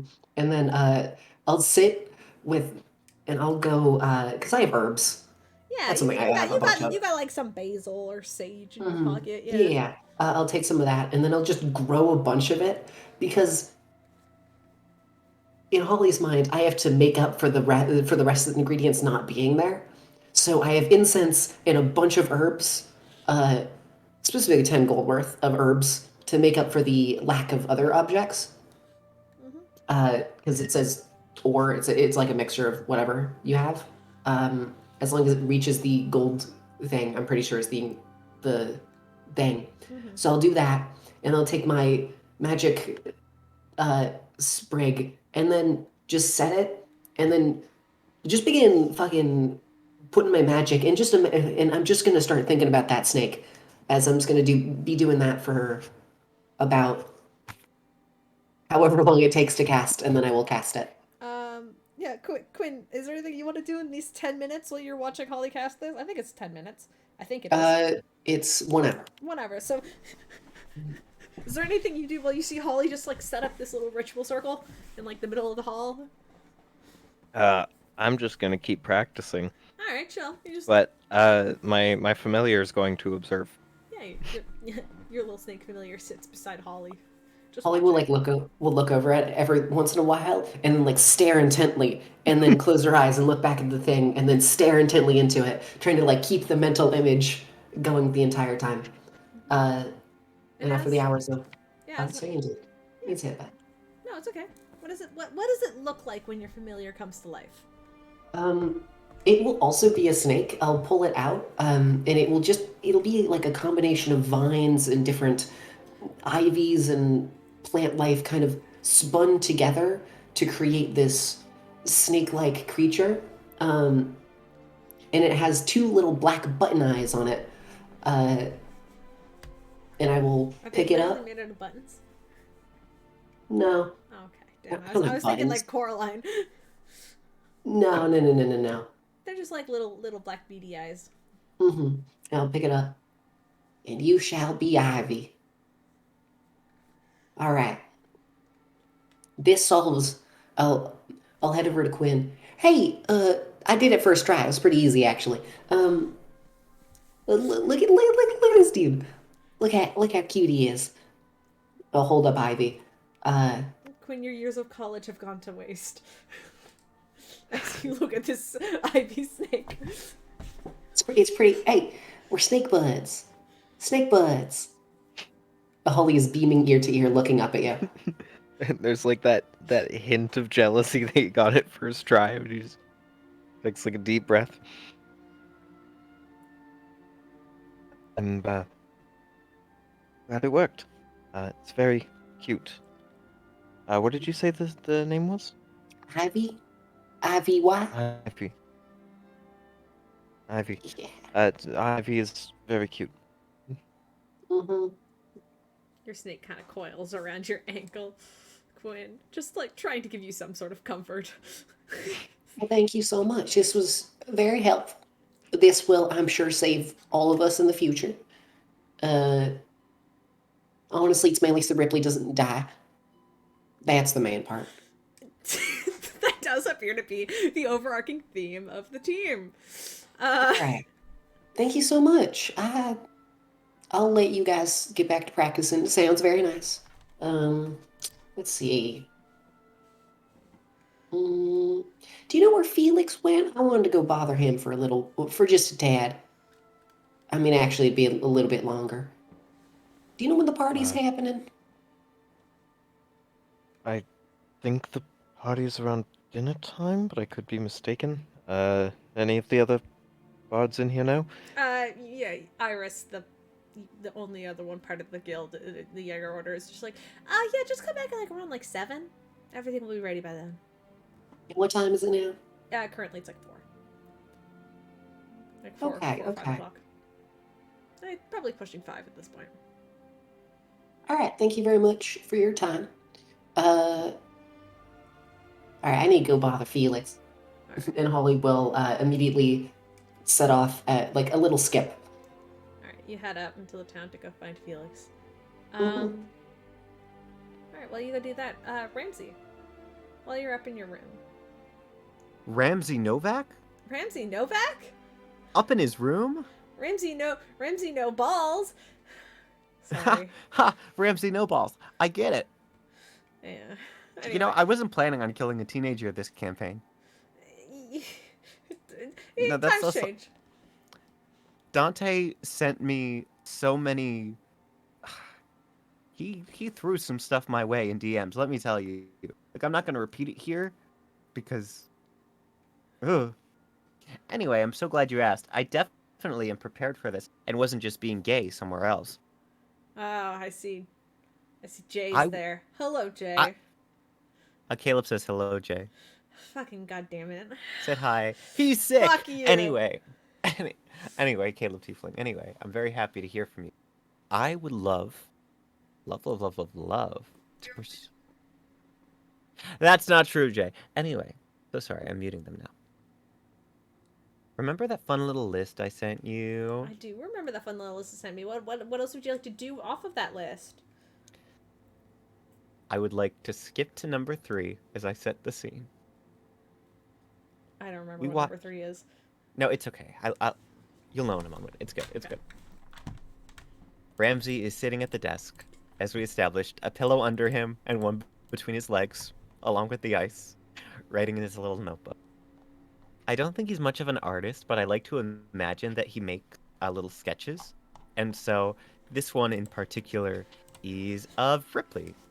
Just sort of an attempt at anatomy, showing off his form, and then a little bit lighter beneath, there's Rypley Classic, showcasing the difference in size, making some notes about strength, stuff like that. Mm-hmm. And, he's humming. It's very much a pose you could make lo-fi out of. And then he remembers he was supposed to call Kat 5 days ago. Yeah.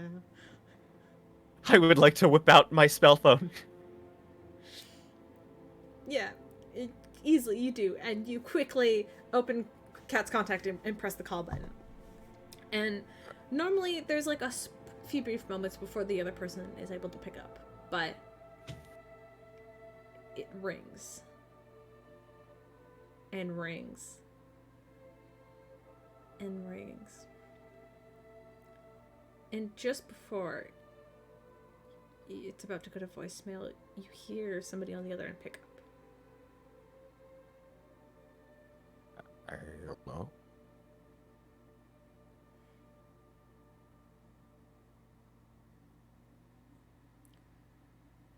You have some nerve calling. That's Kid's voice, isn't it? Kid answers the phone. Don't tell me.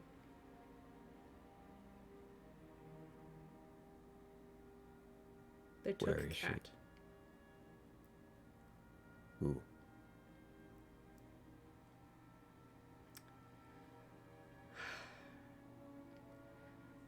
They came by 3 days ago. They were looking for you, and I told them the last I knew is that you were headed towards Crosstone. And I'd like to keep it that way.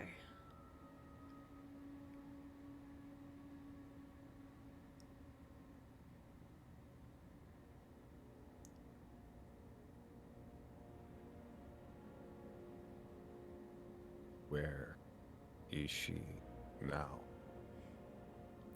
Somewhere in the city. Probably dead.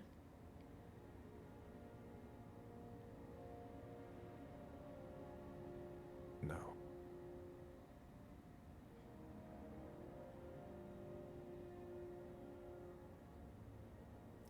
I don't know what you did. But your party has such a knack for getting into trouble. You need to learn how to keep it to your fucking selves, though.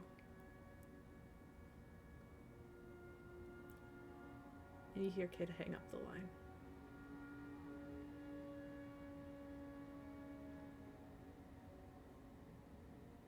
Ramsey stares down at the phone for a moment. And I'd like to reach into his pocket and take out the fate die. And I want to smash it on the table. Are you trying to break it? I'm trying to contact fate, and I'm hoping this will get their attention. Roll me D100 for funsies. For funsies. For funsies. Okay. That's a 71. heal. Do you want me to roll with any sort of advantage because I'm technically using the fate die, or? If you would like to, you could roll again. Okay. It's up to you though. Like, or you can keep. I'll let you roll twice, and then you get to choose which number you want. Oh, that's fun. We'll take the 71 because it's higher, and I don't know what you're doing, and I'm scared. You put the die on the table and focus in for a second, trying to think about fate and the last time you saw them. You feel the sort of pulse of resistance kind of come over you for a second, and that soreness that kind of filled your body after that fight kind of fades briefly, as if you're being protected by some ethereal force. And you kind of glance and you see something move in the peripheral of your vision. As you turn and kind of sat cross-legged on the bed, is Fate. Kind of now dressed, instead of like that comfy like pajama like thing that they were wearing last time. They're wearing kind of like almost adventurer's gear, a little like yellow kind of shoulder cloak around their shoulders, and they have like little antlers sticking out the sides of their head. Still that bright red hair that you recognize, and the androgynous like look. And Fate's just like, well, that was aggressive.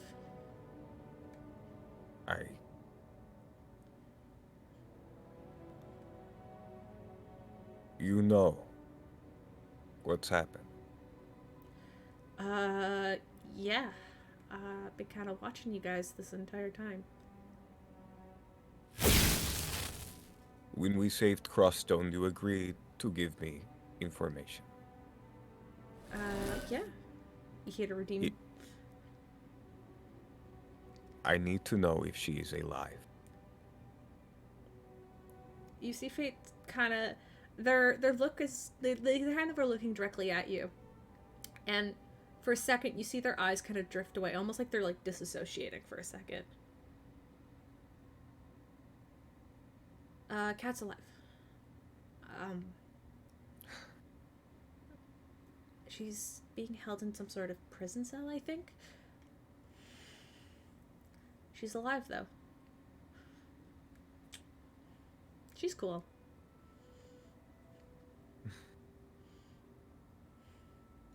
Ramsey looks down at the desk for a moment, putting his hand so that most of it covers his face. His finger is extended into his forehead, thumb past his cheek, just thinking. If we were to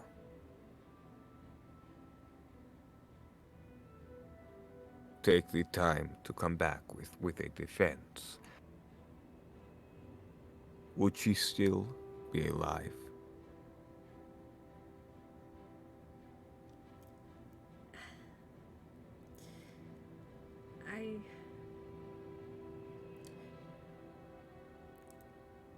It's likely. If they know that you're going to return. From what I can tell, they're just using her as a way to get to you. Not to you, I guess, specifically. But probably to Rypley. You know, both of them being wolves. That's weird. She doesn't transform. I wish I could ask her about that, but maybe that's something you can do.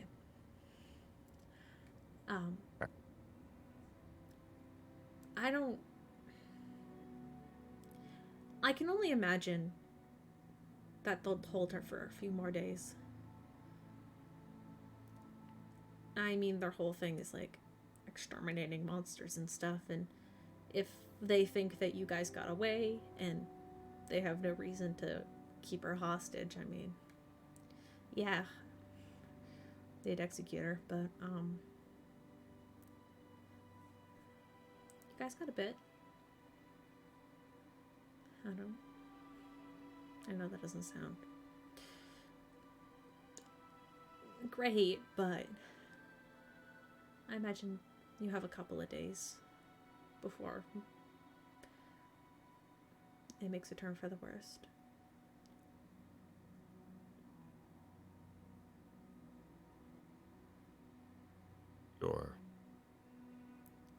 Your powers. I've seen you use them to open portals before.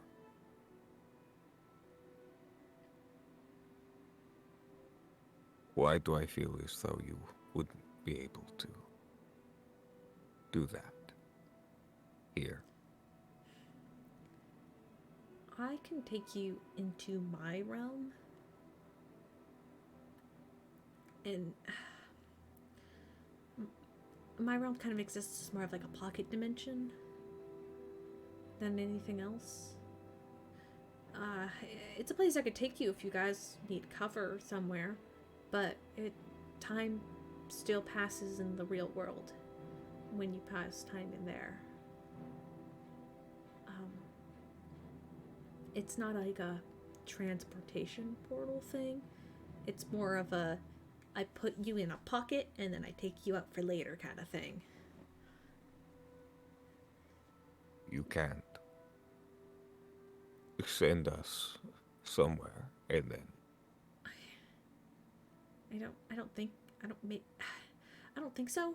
Maybe I'm really not even supposed to be like in this building. So like I'm already breaking a promise by talking to you here. I don't know if he would be super happy with me if I just took you guys and like threw you in a different city. Who is he? Jaeger. Duh. The guy who's this building's named after and the whole city worships him? Yeah. Jackass. Are the horns a tribute? Yeah, they're more like a disguise. And plus, I think they look cute. You see, Faye does kind of like a little pose. I don't know. It felt right. Everybody else looks like this around here, so it makes me fit in, even though nobody can see me, I guess. But I don't know. I understand. I need to go. I do not have much time, but I may call you again. Mm-hmm. Not here. I do not want you to. It's fine. And tell Felix to chill the fuck out on the die. Oh, it's so funny. He uses it so often. Good luck. Thank you. You see Fate kind of just walks behind you, Ramsey, and their footsteps just vanish. Ramsey takes a moment, takes a breath. He straps back on his sword and his shield and rushes out the door to find the others. Hey, Holly and Felix, what are you guys up to? I was gonna ask Felix to teach me alchemy, more so. Aw, fun. Wait, are we skipping right to Holly again? Well, we're skipping to Felix, but Holly wants to find Felix. Unless there's something else on Felix's list that you want to do before Holly gets there, then we'll do that. Sorry, Liz. Oh no, that's not my turn. It's fine. That's fine. We're skipping to Felix's turn. So what is Felix doing? Because I know. Well, I have your list, but what are you doing? Yeah, if we have rooms in the place, then I'm gonna be starting to work on alchemy potions. Fair enough. Which potion are you gonna work on right now? If I can, I guess I could work on the paralyzation ones first, the ones that are an area of effect instead of a drinking potion. Yeah. I feel like that's gonna take the longest. So. Yeah, go ahead.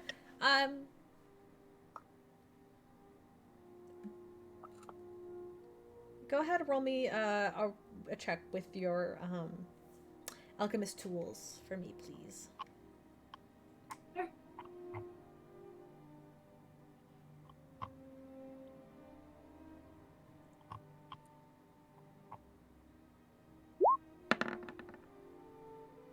That is a dirty 20. Dirty 20. It does take you a while, but I'll say you're able to develop, especially with some of the spores and such around here, you're able to kind of create the equivalent of a splash potion. Its range is significantly small. It has a smaller range, but if you're able to aim it right, like, you could probably paralyze someone for a short period of time, even if it is only like a few seconds, hypothetically, like a couple of rounds in terms of D&D. In terms of D&D, I imagine this would have like a 10-foot radius. Not 10-foot radius. Yeah. 4 squares. That's 5 foot. That's a 5-foot radius, right? 4 squares is 5 feet. Yeah. I think so. So it's a 5-foot radius. And then the save would be equivalent to your spell casting, your spell save, Felix, since it's created by you. And if they fail, then they're paralyzed for a few rounds, we'll say. We can come up with a more set detail later, because this is something you brought up earlier today, and I'd like to do more detail with you later. But with a 20, I'll say you managed to successfully make 1 potion. Only 1, because it does take quite a while to develop. But that's kind of what you're working on. And I'll say, since you are working on alchemy, and this does kind of line up, you have some time alone while Holly's doing whatever thing with the snake. And Holly, you can kind of head upstairs to Felix's individual room and knock on his door if that's what you would like to do. Yeah, I'll give it a little knock, knock, knock. Is that? It's Holly. Hi there. Come to learn a little bit if you're free. I can smell you doing stuff. Come on in. All right. And Holly will open the door and shut it quietly behind herself. All right. Yeah, what did you wanted to work on? I did the basics because you described the actual process of, mixing and putting things together specifically, but there was, and then you try to give the little example, but then the weather was kind of shit. Right, And so you want to go over the process of health potions once more? well, more so I want to try it, and I would like for you to be here to give me some pointers and advice. Sure, I suppose we could do that. Allow me to clean up my station really quick and we can get started. You don't want to ingest that. And he'll gesture to a station. Yeah. Oh, Holly will take a full step back. Yeah, you can see like a small like glass jar that's been corked and sealed completely with kind of like this almost like powdery like potion in it. But yeah. Neat. Oh yeah, while I was out, I got some cool plants, and I was wondering if any of them could be used. They probably can be used for most things can be used for alchemy, right? Yes. Anything that can be broken down into a chemical format, yeah, you can use it. Nice. Okay. Plants, liquids, metals. Mm-hmm. Caleb, doing this real quick, could I attempt something where instead of going just because I'm doing a health potion to learn the basics, having the understanding of what can be ingested and what is healthy and good for the human body based off of my medical knowledge that I have in the past, could I use that to try to mix up the ingredients properly beforehand? Sure. Go ahead and make a medicine check for me. Gotcha. Because this is you're using that sort of medical knowledge of what you can and cannot digest. Do this, and I'm gonna use my fate die because I need to learn this well. 16. 16 ain't bad. That 16 ain't bad. Yeah, you kind of sit there and begin to crush stuff up while Felix cleans his station. And if you would like to, I will let the both of you roll and make to see if you can making a alchemy check using alchemist supplies. Though I don't think Holly has proficiency in it. No, not yet. So that's roll aren't plus... Aren't I helping Holly? So would she be getting advantage to make it? Okay, yeah, would you like to help Holly? Or I was going to also let you both roll individually to make 2 separate health potions. If you want. So you can help Holly and make 1, or work separately but kind of like show Holly the ropes while doing so and make 2. Alright, hopefully. Well, I'll do separately then. Yeah, I'm letting you know. What is alchemy specifically? It's intelligence? I believe it's intelligence. It's intelligence. So roll plus your intelligence, yeah. The 21. It's a 16 again. 16 again. That's not bad. With the 21, yeah, because you're rolling really well. The Alycia luck has come back. Felix, you can add 1 common health potion. So that's just the 1d4 plus 4, I think is what it is. It's just common health potion. You can add 1 to your inventory as you manage to brew 1 up. And Holly, with a 16, I'll let you add 1 as well, because that was the DC I had set. So it does take you a little bit to kind of grasp the controls, and you have to like watch Felix super carefully as you're doing so, kind of like sweating to make sure you do it all correctly. But after about an hour or so, the 2 of you working together, Holly, you kind of make your own small common health potion, so feel free to add just like that one. Oh, okay, I get it. No. Okay. So I get it. So, because the ingredients combined can give off a new effect. So, like, even if like 2 materials have a negative effect, if I mix the first material substance with another one, and it creates a secondary substance, the substance may not be toxic if I mix it with the second chemical thing that I had. And it could give a new effect. It changes the chemical compound of the chemical you are working with. Okay. Okay. Now, hear me out. Could you add a little bit of poison to a healing potion? Now, hear me out. Okay. Because with my understanding of the body, right, the body reacts to poison the same way it kind of reacts to disease and stuff, where it causes the body to go into a bit of overdrive when it comes to how it allocates the resources that it like divvies up and how you get health and whatnot and like properly heal. So I'm sure it wouldn't necessarily directly heal the wound like a good healing potion does, but it would help the actual increasing the blood flow and making it so it's more effective regeneration over time and help ensure that the wound does not heal improperly, is my point. Just a small... I would recommend that. Most bodies aren't able to handle foreign poison. No. Attempting to make an antidote for a specific poison, introducing it may help in some circumstances, at least being able to know its effects. However, if it is a healing potion, adding foreign chemicals, especially if it's of a poisonous nature, could actually do more damage than good. Oh, so that has the negative effect with that. You would have to be very, very careful, and you would have to rework your entire formula. It wouldn't be a health potion by that point. Yeah, at that point it'd be a mix. If you are trying to break it down and get a specific effect from the poison, that would be different. However, if you're just going to add poison into an already perfectly functional health potion, the results would be disastrous. No. Separate potion. Because I got this, okay. And then Holly will take her gourd of water plants and set it up on the table, a little bit away from where they're working. So these are the new plants I got, right?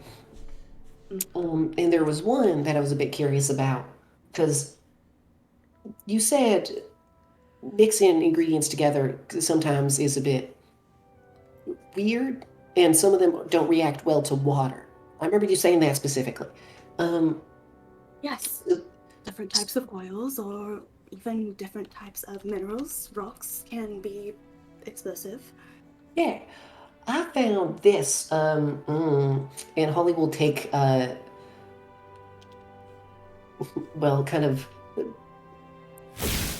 make little tweezers out of just a bit of wood, just kind of like molding it off the table, and then pluck off a bit of the follow, Dark Lord.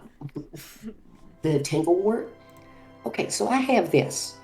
This is very sticky. I found it. Apparently, it like sticks to stuff and then it travels. So, if this can be used as something to muddle together with ingredients to help stick them and kind of create an actual coagulated thing, not to mention, they mentioned it being.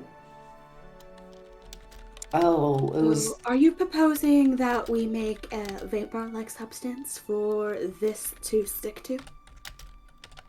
I'm just saying it's possible. Like, that's a very cool thing. I got this, which.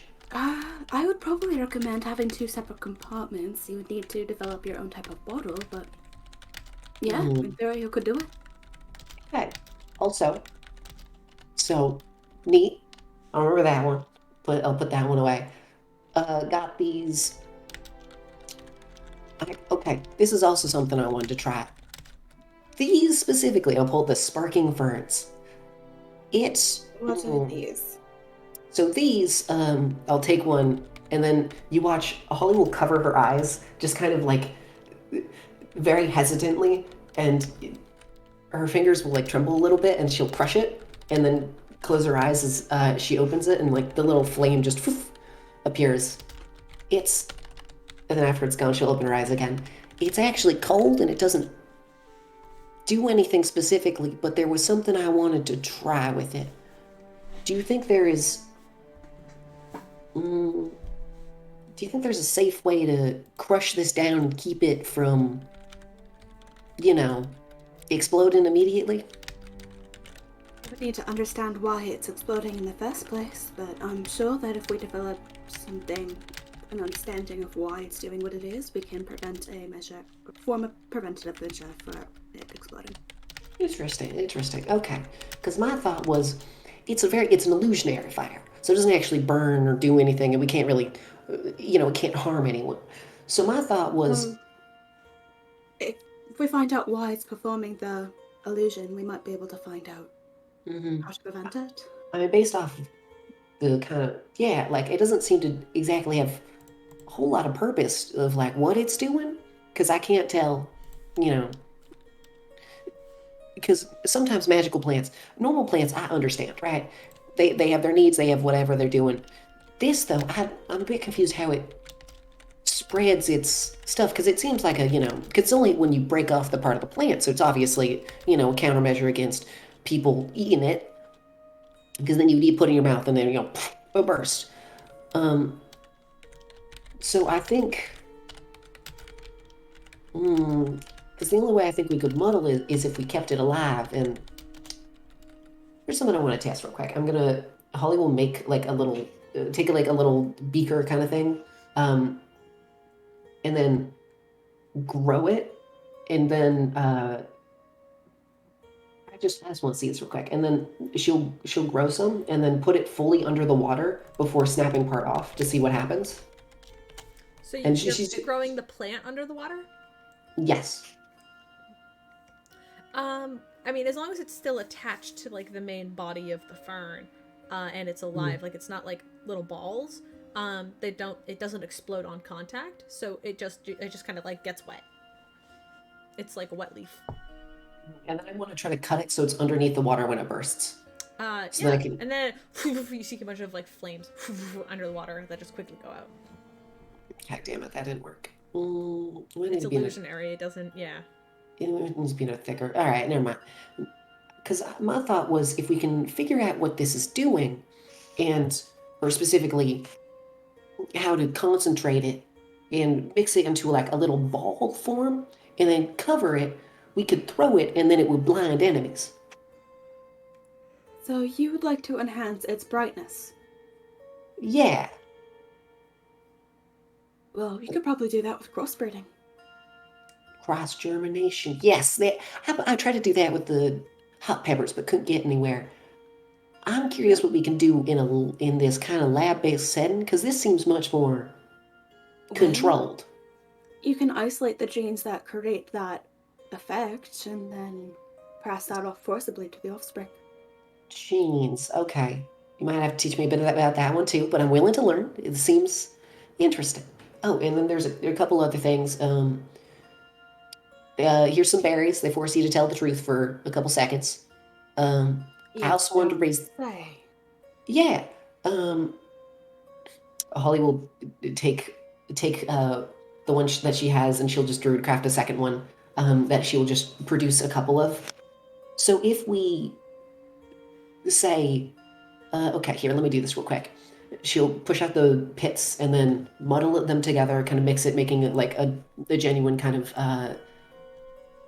bit of just kind of jam, yeah. And then I will dilute it. I'll put it into water to dilute it, to ensure it's it's all right. And then she'll take it out, and I want to try to make. Okay, so if we muddle this together and put it in there, would the collective, because these only work for a couple seconds, but if we add up a lot of them, I want to test to see if the actual effectiveness of it goes up. You think that if a higher dose, it would cause the effect to last for longer? We'd have to break down be stronger. Why it does what it does. Mm-hmm. If we understand how it works, we can understand where to go from there. Yeah, okay. I need... I hate to call it short, but... Oh, yeah, sorry. Yeah. We'll just keep studying for a while. You keep studying for a while, and as this conversation is kind of going on, you do hear another rapid knock on the door. Who's there? This is me pulling Jegg out of hiding. Ramsey opens the door without another word, and his mask is down. Goggles are off. Ramsey, how can I help you? Oh, there. How's it going? I fucked up. What did you do? Did you at least put the body on ice? No. I called Cat too late. Oh. Wait, I thought I told you to, stay in contact. I thought you contacted her back in Crosstown. What? Yeah, wasn't that what you left to do? What do you mean it's too late? Is she alright? She's alive. Well, that's good. She's been captured. That's not good. That's not good. We're 6 days away from that area at the best.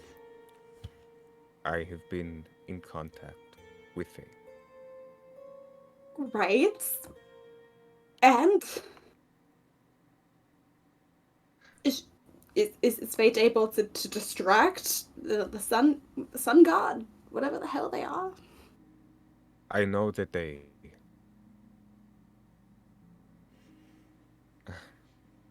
To start, we have days at best. They are keeping Cat alive to draw us in, but... We don't have days. We are 6 days at the fastest. Yeah, like... We don't have a beast with us. We have a beast, but we don't have the beast with us. I don't even think if Fate has their portals, and you have your teleportation. Which will kill me if I take us all. Not all. May I remind you, my body is not able to process a lot of the magic I use. I will die. If you take me, I can go, pick up your body, and have Fate bring me and Cat into a bubble. We wait, and they drop us off when they can. That is all I have right now. We need the rest of the party. That is assuming that works. That is so absolutely vague. It was incredibly vague, and it was a frustrating conversation. I apologize. We need to get Quinn. We're just telling everyone. All right, yeah, that's probably for the best. But also, I can't take everyone. Yeah, okay. So, you said we only have a couple days. What is happening in a couple days? Probably execution. Okay. This doesn't feel good at all. Okay. It's on brand for hunters.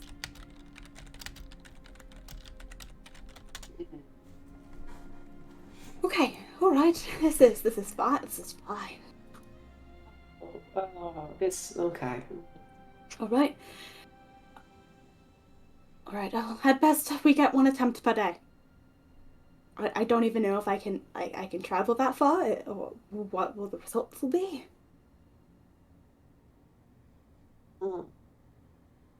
Yeah. There's a good chance I'll be out of commission for a long while after that. Yeah. Yeah. But we also don't have another way there that quickly. You're right. Let's let the others know what's going on. Oh, fuck. Okay. Maybe try keeping this on the down low for Rypley. I will retreat. Yeah. This feels very important to know for most of us. Okay. It is important, but also... It's not something we can deal with at this moment in time. Yeah, I feel like Rypley would be safer here, rather than going back into a town that is actively attempting to murder him, while we're trying to get another hostage out of that situation. I know, I'm just scared about you going.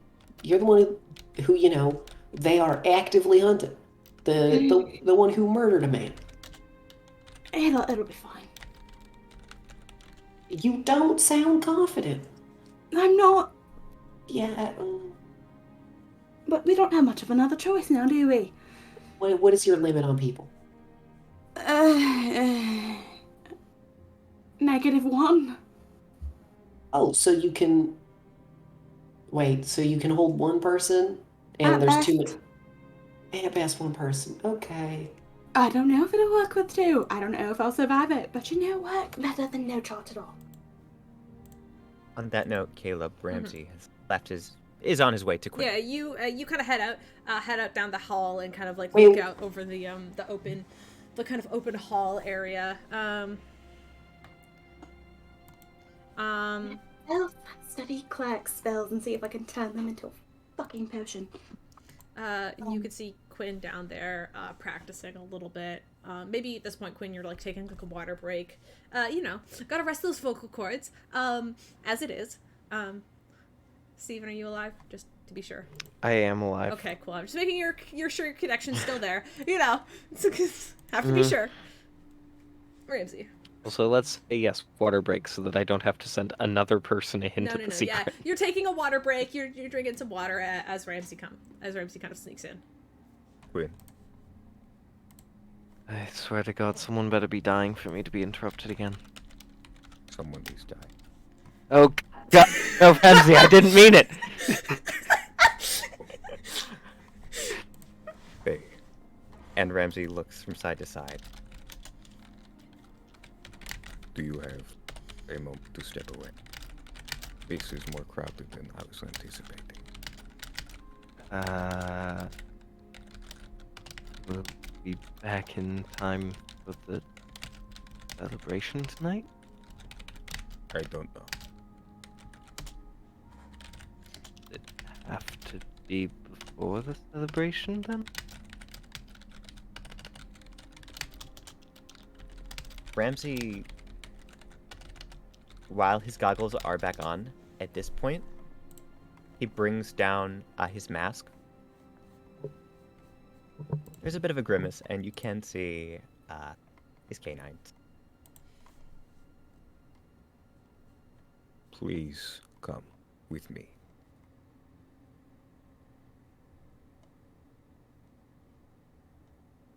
Fine, but if saving whoever it is costs me the party that I've put so much work into putting a surprise on for, who'll be the one who's in danger? Not actually, I wouldn't actually do that, but I'll be very upset.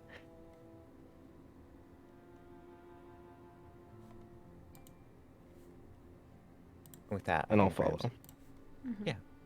Yeah! Do you explain to Quinn what you explained to Holly and Felix? Or Holly, yes. Sorry.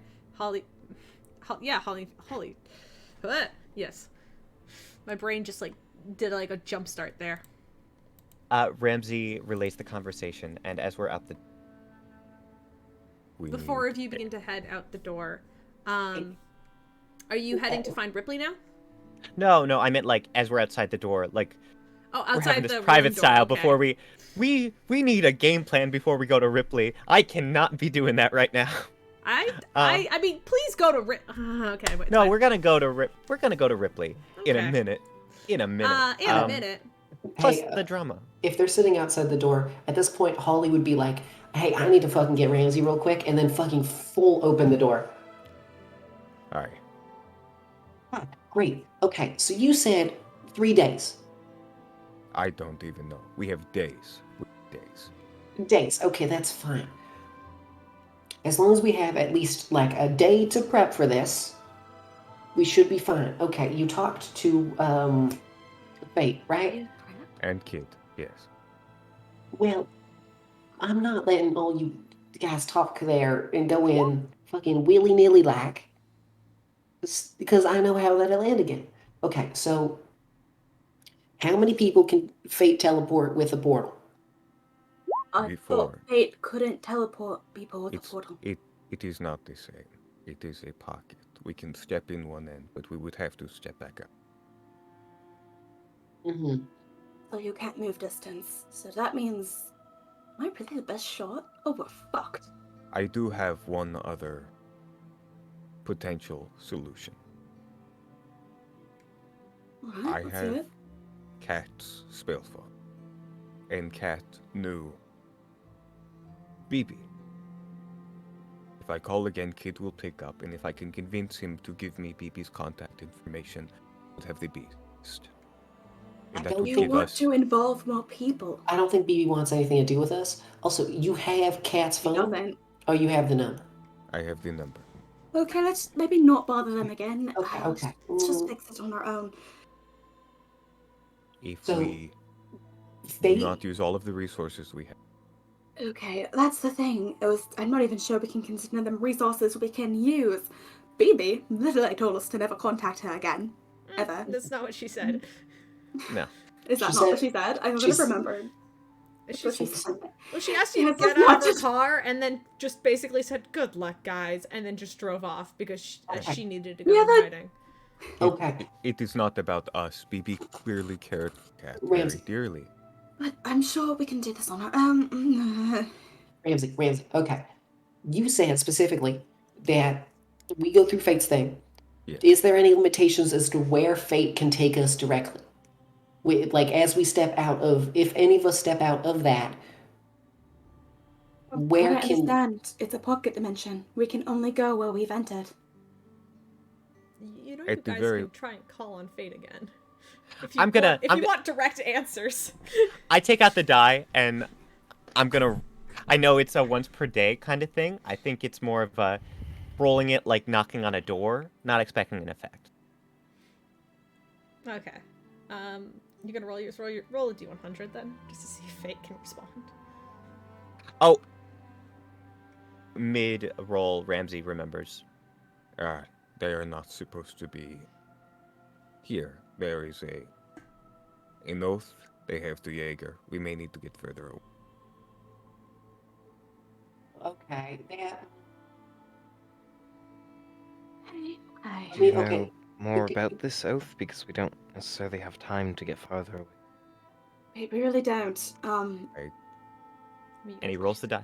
Okay. 85. Yeah,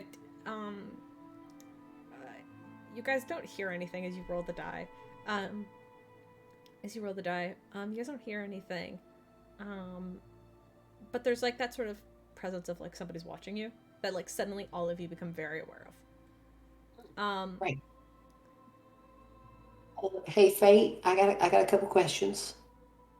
If, you know, you feel like answering. Get your ass out of the hall. Get your ass out of the hall. You just hear Fate kind of quietly chanting. Yeah, okay, we're going. Okay, we have to leave the hall. Cram back into Felix's room. Mm-hmm. Yeah, you cram back into Felix's room, and Fate's just kind of sat there, like, at the desk.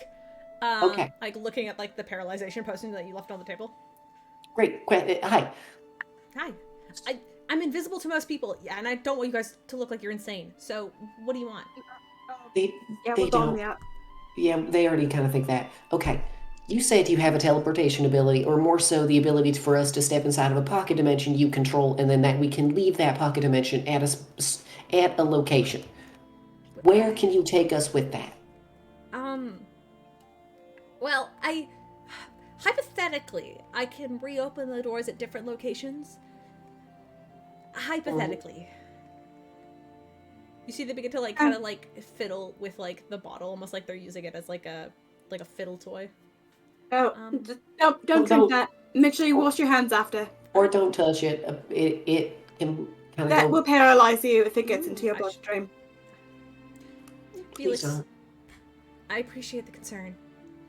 However, I'm literally a god. So you don't have a bloodstream. Right. Not really, yeah. Never mind. Yeah. I don't plan on drinking it. Like, this is really interesting and you did something brand new and I think it's cool. I'm just kind of using it to keep my hands busy right now. That's fair. Okay. Hypothetically, I could open the gate somewhere else. I could open another door somewhere else, but that has to be a very specific space. Okay, well, try my method first. Well, I don't want you to hurt yourselves. I accidentally, long story short, I accidentally ate a god once of liminal spaces, so now I can kind of take you to places in which people don't remember. Is there one close by to the area we're attempting to get to? I don't know. Okay then. Then don't stress about it. It's one of those things that's like I can go places that are forgotten. And how would you know someplace that was forgotten? Well, I can't tell you, or else it's not forgotten. Does every single person in existence have to forget it? I mean, I feel like those on the mortal plane are meant to forget it. Yeah. Can you take us? Oh, I'd tell you if I knew any, but I'd forgotten about any that I did. Okay.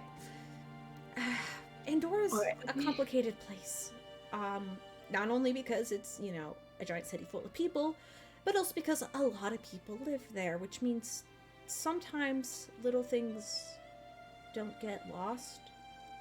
So there are some places in Andorra I can go, but like most of them, I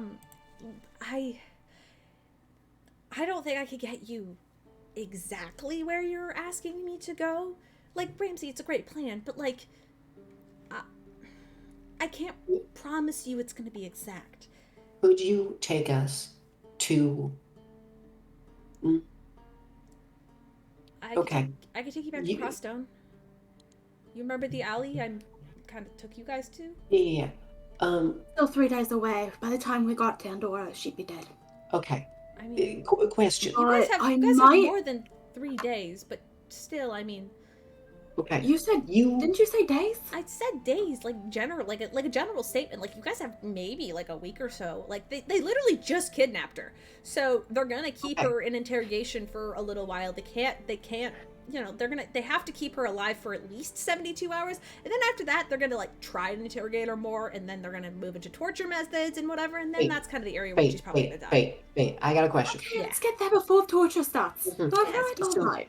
You can observe spaces even when you are not presently there, as you demonstrated when you were away and told us to come to this room, correct? Yeah, absolutely, yeah. I mean, I'm kind of always watching you, all the time, because like. Can you watch other people? Yeah. Could you do me a favor?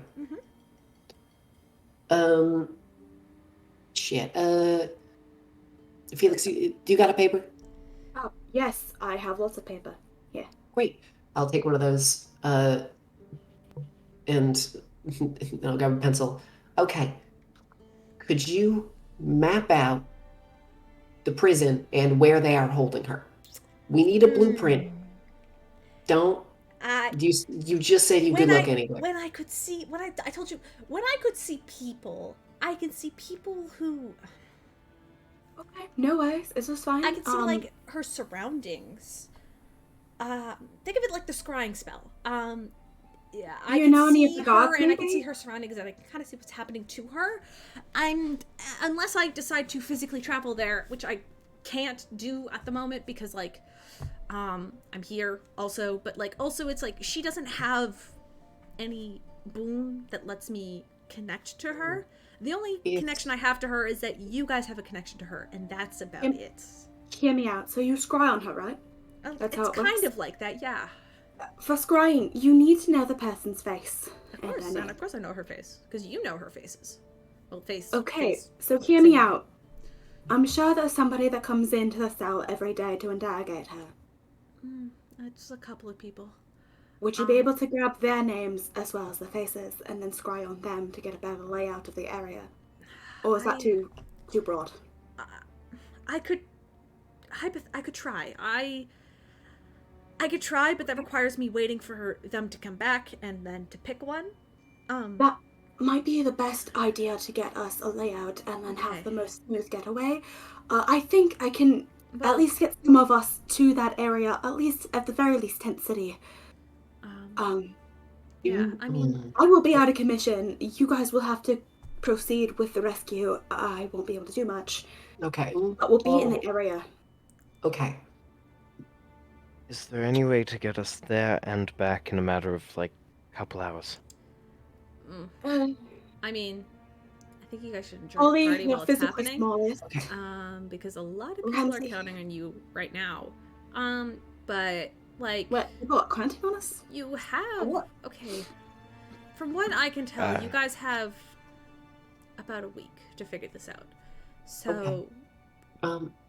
And also, I can pull some strings around Kat that keeps her alive longer. I'm really good at making minor inconveniences happen to people. So, please do that. And if you can get information about the area she's being held, that would be I'll try. Even if it is just the location of the building.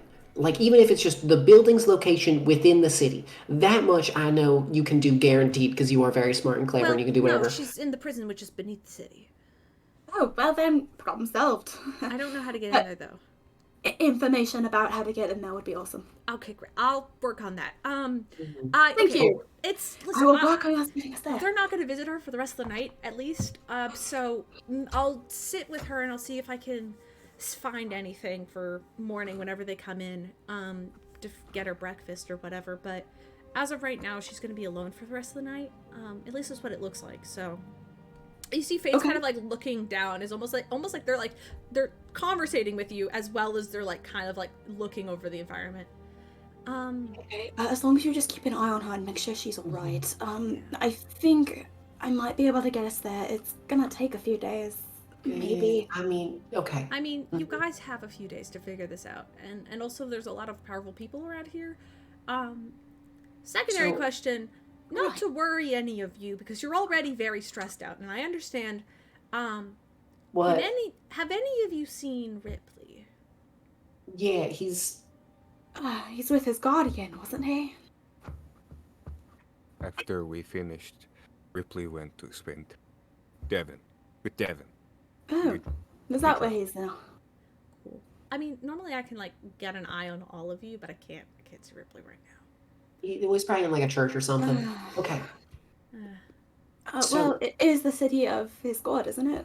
That's true. Maybe he's at a sacred site. He's probably fine. Yeah. Okay.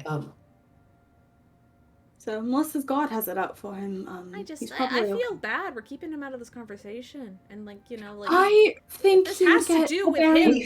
We will share in a moment. Okay, we will share with him what we can in a manner that will not stress him out further. Also,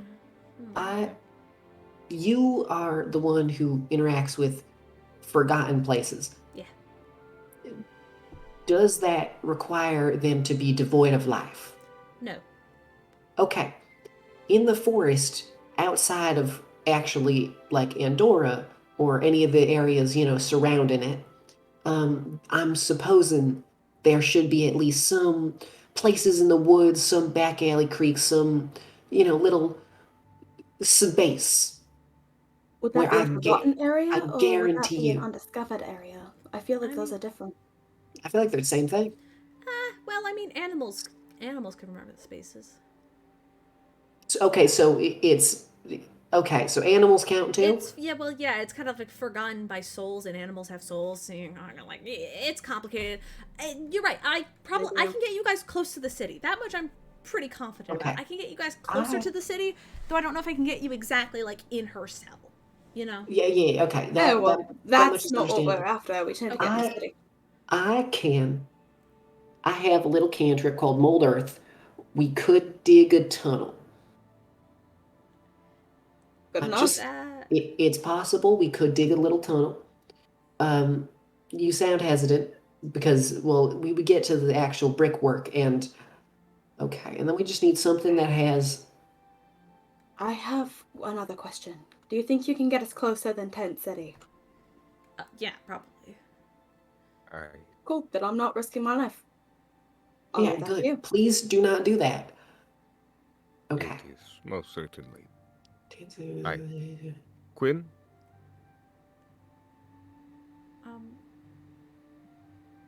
Ramsey's looking to Quinn. Mm-hmm. Yeah. I may need your help. We should not wait too long to tell Rypley. I am not as diplomatic as you. That needs to be a part of the plan. I would also like to point out, just briefly, you guys are super heckin' wanted in Andorra right now. Yeah, we're aware. You don't need to bring that up. And if you're planning to go in and commit another crime to get your friend out, I'm like super for that, but at the same time, like, okay, you're right. Backup Who here plan, has the what if ability it to doesn't disguise work? themselves? And like you guys end up in jail. Like there's also like that possibility. I'm just saying. Yeah, we're aware, but this person has showed us great hospitality, and it was extremely rude to let them go fucking die in a cell somewhere for those mistakes we committed. So, hear me out. Who can disguise themselves using magic? Nope. No? No. Ripley? I don't have it. No, sorry, Ripley's gone. Ramsey? Yeah, Ripley Kool-Aid Man through the wall. Oh yeah! Give me a different mask and some clothes and I'll be fine. Well, I don't. No, that's just for you, Caleb. You guys suck. I was more than fully clothed when we were last there. It would not need to be magic. I would just need a change of clothes. Okay. Well, so your candidate, Quinn? I could minor illusion a mustache or something. Good enough. Alright, so that is 3 of us that can disguise ourselves using magic.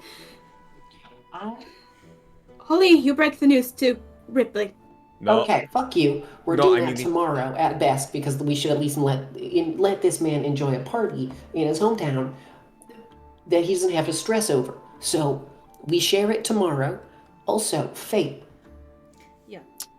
So you will interact on like a plane of existence that is not physical but very much magical. Absolutely, yeah. I mean, my entire being is magic. Like I'm kind of this, yeah. Okay. I mean, most gods kind of function that way. At least this is I think so. It'd be kind of weird if a god was mortal. Okay, I understand you can't do a whole lot, but can you do I'm guessing you can do at least this. Holly will take, does anyone have like a little stone or something? I was going to grab. I've got like a chunk of obsidian. Obsidian, yeah. Very pretty, but not what we're looking for. You just need like a rock, or yeah, just okay. Because what you see, Fate kind of like pat the bed, and then like a couple of pebbles appear. Okay, more like a flat stone. Yeah. Yeah. Okay. Could you take this and imbue it with the essence of her magic? Because you're only interacting with her magic. You're not interacting with her physical self. With the magic that she just possesses naturally as a person that we all have. Like Cat? Yes. That surely is very simple because you're just on a magical plane. You can just take it and just imbue it in there using your godly divine power. Sure, I'll have to figure out a way to get her to touch the rock. I mean, you made these rocks appear right here. You could. Yeah, but those were like magic rocks imbued with my magic. I would have to go get her to touch this rock. I'd have to get Cat to touch this, and Cat can't see me. When I go. If that's the case, if you could just like teleport, yeah, I don't think that's gonna work, huh? I mean, I can go to Cat and I can stand in the same room with her, but she can't see me, hear me, or interact with me. I'm just a ghost, basically. I could drop this in her cell and just pray that she touches it. Why don't you just drop it on her I hand? guess. Or just just touch it to her. Just like drop it on her and then pick it up again. Yeah, I'll go do that. Squared out. Okay, do that. Meet back here in a little bit. I gotta make something. You guys enjoy your party, I suppose. I'm gonna see if I could even make it that far. No. You are not skipping the party. You are not skipping the party. What do you mean I'm skipping the party? This is much more important. Alright, I have to go get some water. So is food. Holly's gonna go run and grab just a cup of water. Do you guys need me for anything else? Or do you want me to go drop this rock on your friend? Be back here after you're Go, stone up. I'm gonna go throw stones at your friend, who's in prison. Oh. It's just wow, it sounds Wonderful. bad.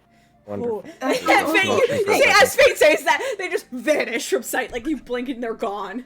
Right. Let's see. Can I make it that far? No, you're not. Felix, you're not skipping the party. You're not telling And me what as to you do. decide this, I would like to delete. Well, no, I'm not deleting anything. You guys get to. I'm gonna stop this scene here because it took a lot longer than I was expecting because it took a turn.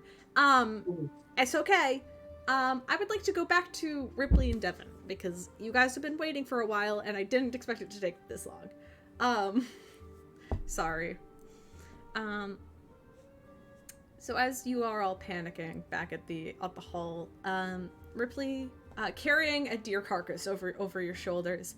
Devin's kind of following, just close by your side as you guys kind of navigate through the woods and down a very familiar path to this very dark ceremonial site. It's a large area kind of guarded by these large stones that have been carved, that images of Jaeger have been carved into. Like 8 of them kind of surround this like large opening, and kind of each of them like display a different image, a different story. And in the center is this very large twisted tree with log branches that hang down. And on them decorated are different masks of people who worship Jaeger and have passed. Their masks still hang on this tree as a tribute to them and what they've done for Jaeger. The bones and the masks kind of almost like a haunting chime kind of echo through the air as you enter, as the wind just gently blows in this area. Almost like a soft wind tunnel. The wind kind of blows. Devin kind of stands kind of closer to the entrance and lets you take a step in first. Yeah. When I get to I'll put the deer behind me and then, like, one knee back and, like, hold his head down and put his both of his thumbs on the sides of his head, and then his middle and pointer finger sticking up to mimic antlers because he's not wearing his mask, but like as that symbol. Mm-hmm. We'll like bow. I'm going to take that Jaeger statue that I found in the city and leave it at the base, as well as the small basilisk fang. I will leave them there as a tribute. as you leave them there, you hear the tree begin to creak, almost like it's bending forward, accepting the offering.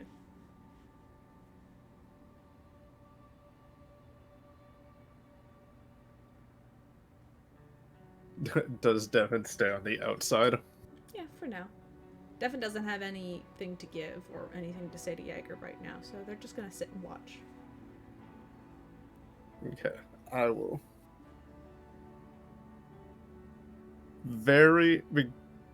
I'll even roll stealth for this. I'm very soft and quietly.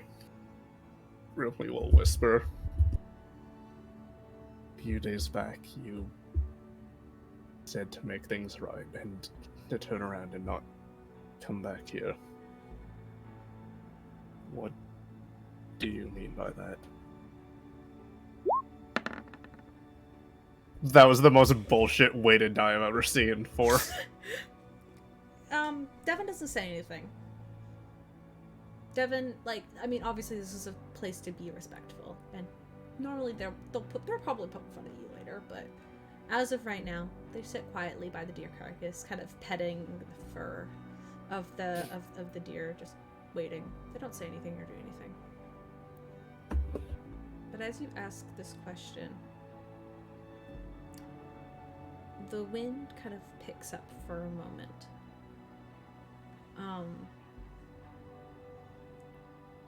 Kind of understanding and hearing you.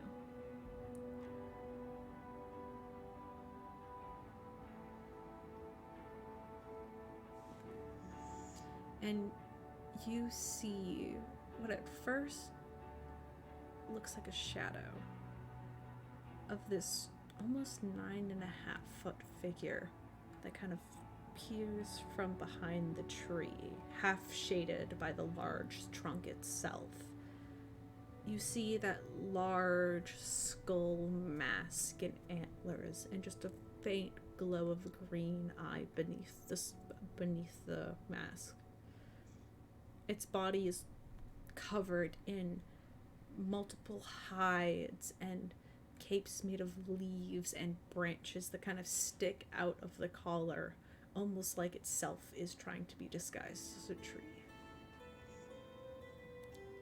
And you see, briefly, Jaeger looking down at you.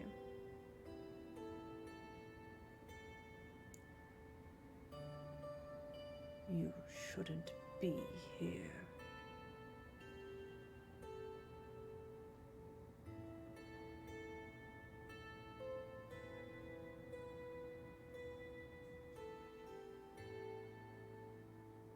No disrespect, but do you mean pointing like at the ground and like the tree, like here, or like in the general, like I should have gone back? Peace is a luxury you do not have.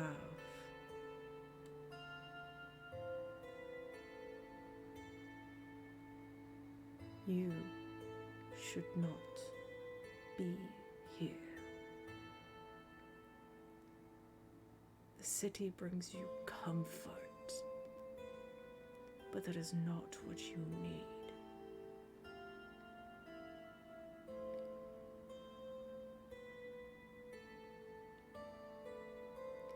You are in danger. Your friends are in danger. At this point, Ripley will stand from his knees. Okay, well, it's good to know you're not mad at me, I guess. Probably are, but by the sounds of it, you're not, like, fuming.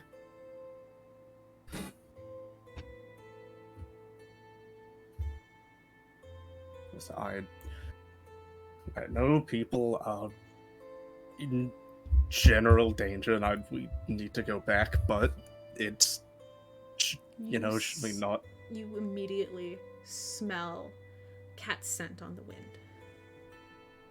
Again.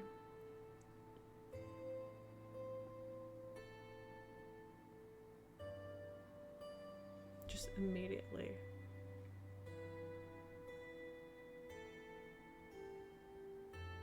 So what are you trying to tell me? You want me to go in, claws out, rip through everything that stands in my way to save her? Is it not smart to make a plan?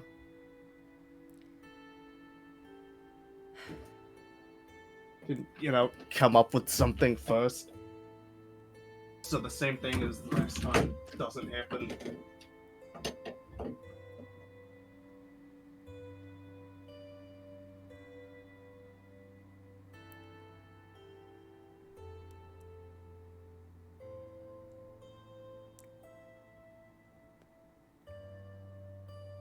You will be put to blame if she dies.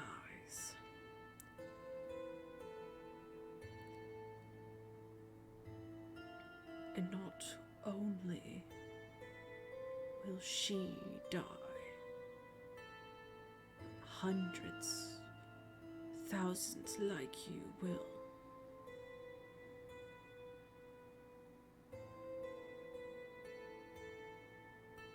I do not see a scenario in which everyone comes out alive.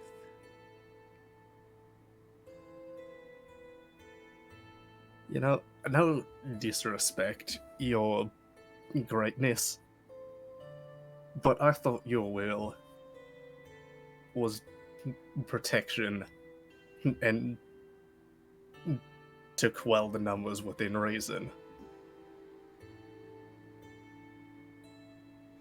You see the figure almost kneel as it goes from its 9 foot to try to get on your level. Jaeger looking you in the eye, maybe 10 or so feet from you.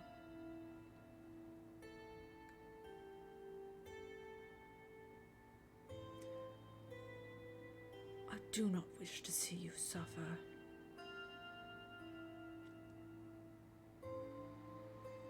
Nor do I wish to see others.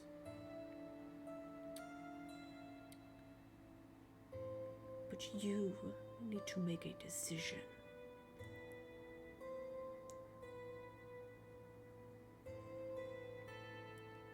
Hundreds will die, but not by your hand.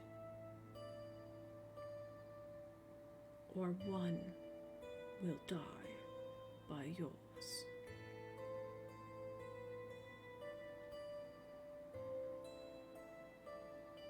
This is gonna sound very, improbable. I want to insight him. Absolutely. Yeah, go for it. Insight of God! Absolutely!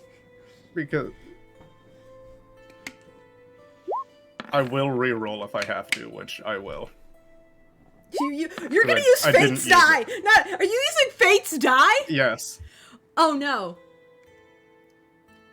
As you do this insight and kind of using the sense of the magic item, you see immediately to try and find a better answer. You see both that he's not lying to you, but there is that sense of worry. That he does not fully like the answer. Oh wait. But as you use this magic item, you see the head tilt almost at a 30 degrees.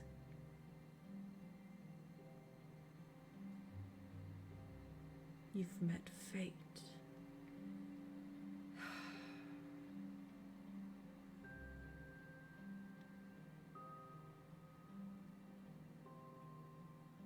That a problem? No. As long as they haven't pulled you into any sort of bargain. They are a clumsy soul. They do not understand the power that they wield, and thus they can be quite dangerous.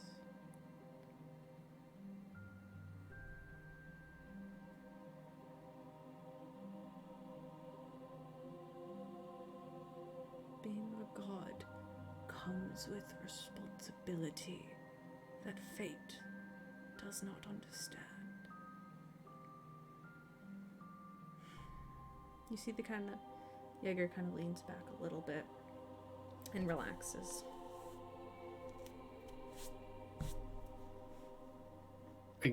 Again, not to be rude or to disrespect your greatness, but in all seriousness, you keep saying make things right. What am I supposed to do? Save the Lycan folk.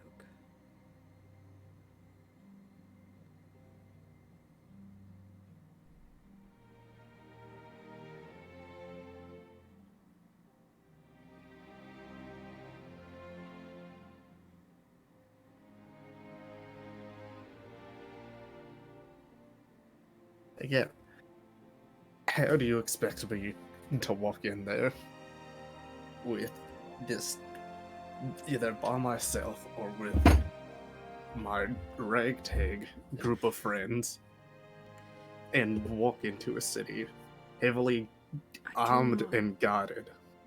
I do not expect you to do this alone, Rypley. But if you do not save cats, many will fall quickly after her. But this is not a mission you can complete alone. And you see the tree begins to bend backwards almost. And the wind picks up with that ash-like scent. I know it is not the destiny you want.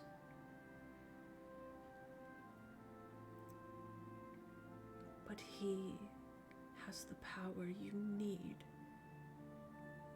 to not only save you and the cat, but to save all your friends.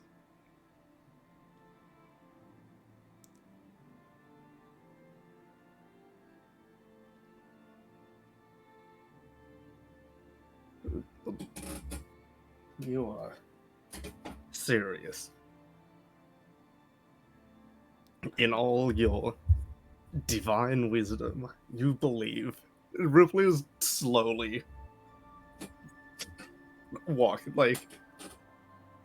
it's slowly approaching, like, taking very long steps in between. You expect me to call him to bring a genocidal maniac who wants nothing than the human race to be exterminated,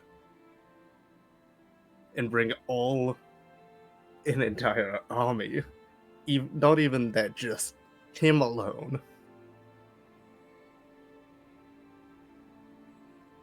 You believe he is the key to all of this? You see Jaeger's cloak shift ever slightly, and you see a glimpse of the skeletal hand. One of the skeletal hands beneath his cloak kind of reach out and rest on a knee of sorts, but it's hard to tell as it's covered in greenery and other sorts of furs. Dude probably has like 4 legs as well. He has to pick one of them. Probably.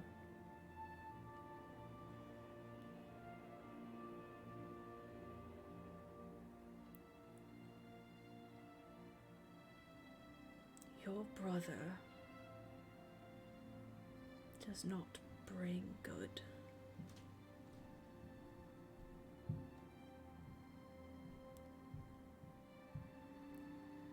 But at least he can stop the extinction of your kind.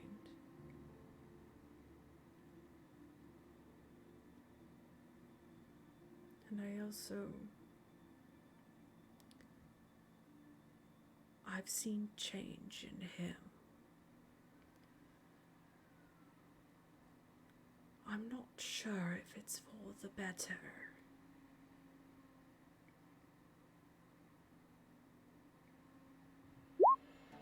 But I at least believe that he will not kill you. Not yet, anyway. You see Jaeger nod at that.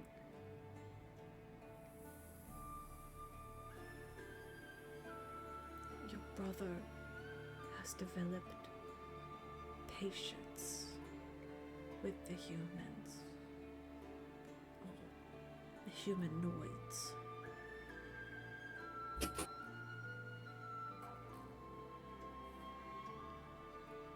I cannot tell how long it will last.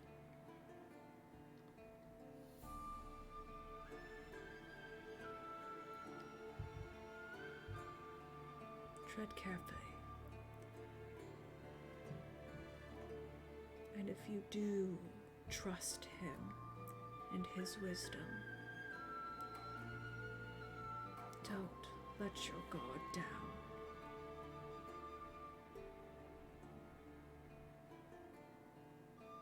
You see Jegg kind of lean back and begin to stand, taking their full form once again, looking down at you.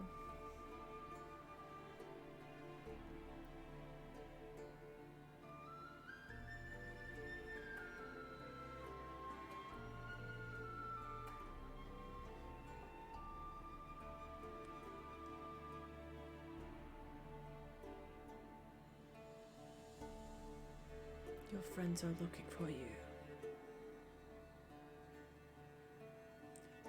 And I believe they have fate with them. Jegg says, and takes a step back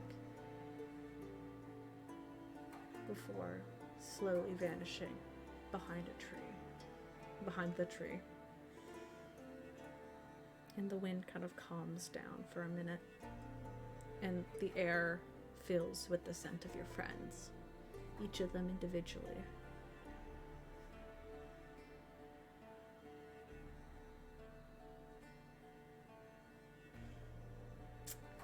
And after Jegg is gone, Devin just kind of sits there and goes, "What the fuck did you do?" Rypley will turn around and with the only way I can describe this expression is somewhat of a grim determination. As he'll just walk back and not as gently pick up the deer. Mm-hmm. Devin almost looks a bit scared for a second as they kind of back up and give you room. And the two of you can walk back. We are at the 4-hour, 30-minute mark. This is normally where I would end session. So, do we want to pick up next Sunday at having a little party? Next session with a little party? Next you're gonna make that a horror party? Is that okay? I know you're gonna make that a horror show. I was hoping we would get to the party this session, but looking at the time right now, I think it would be best if we called it here. Caleb. Yes. I love you so much. I we... wish I'd known I had another week, because I picked up my guitar an hour before the session to finally finish writing the song.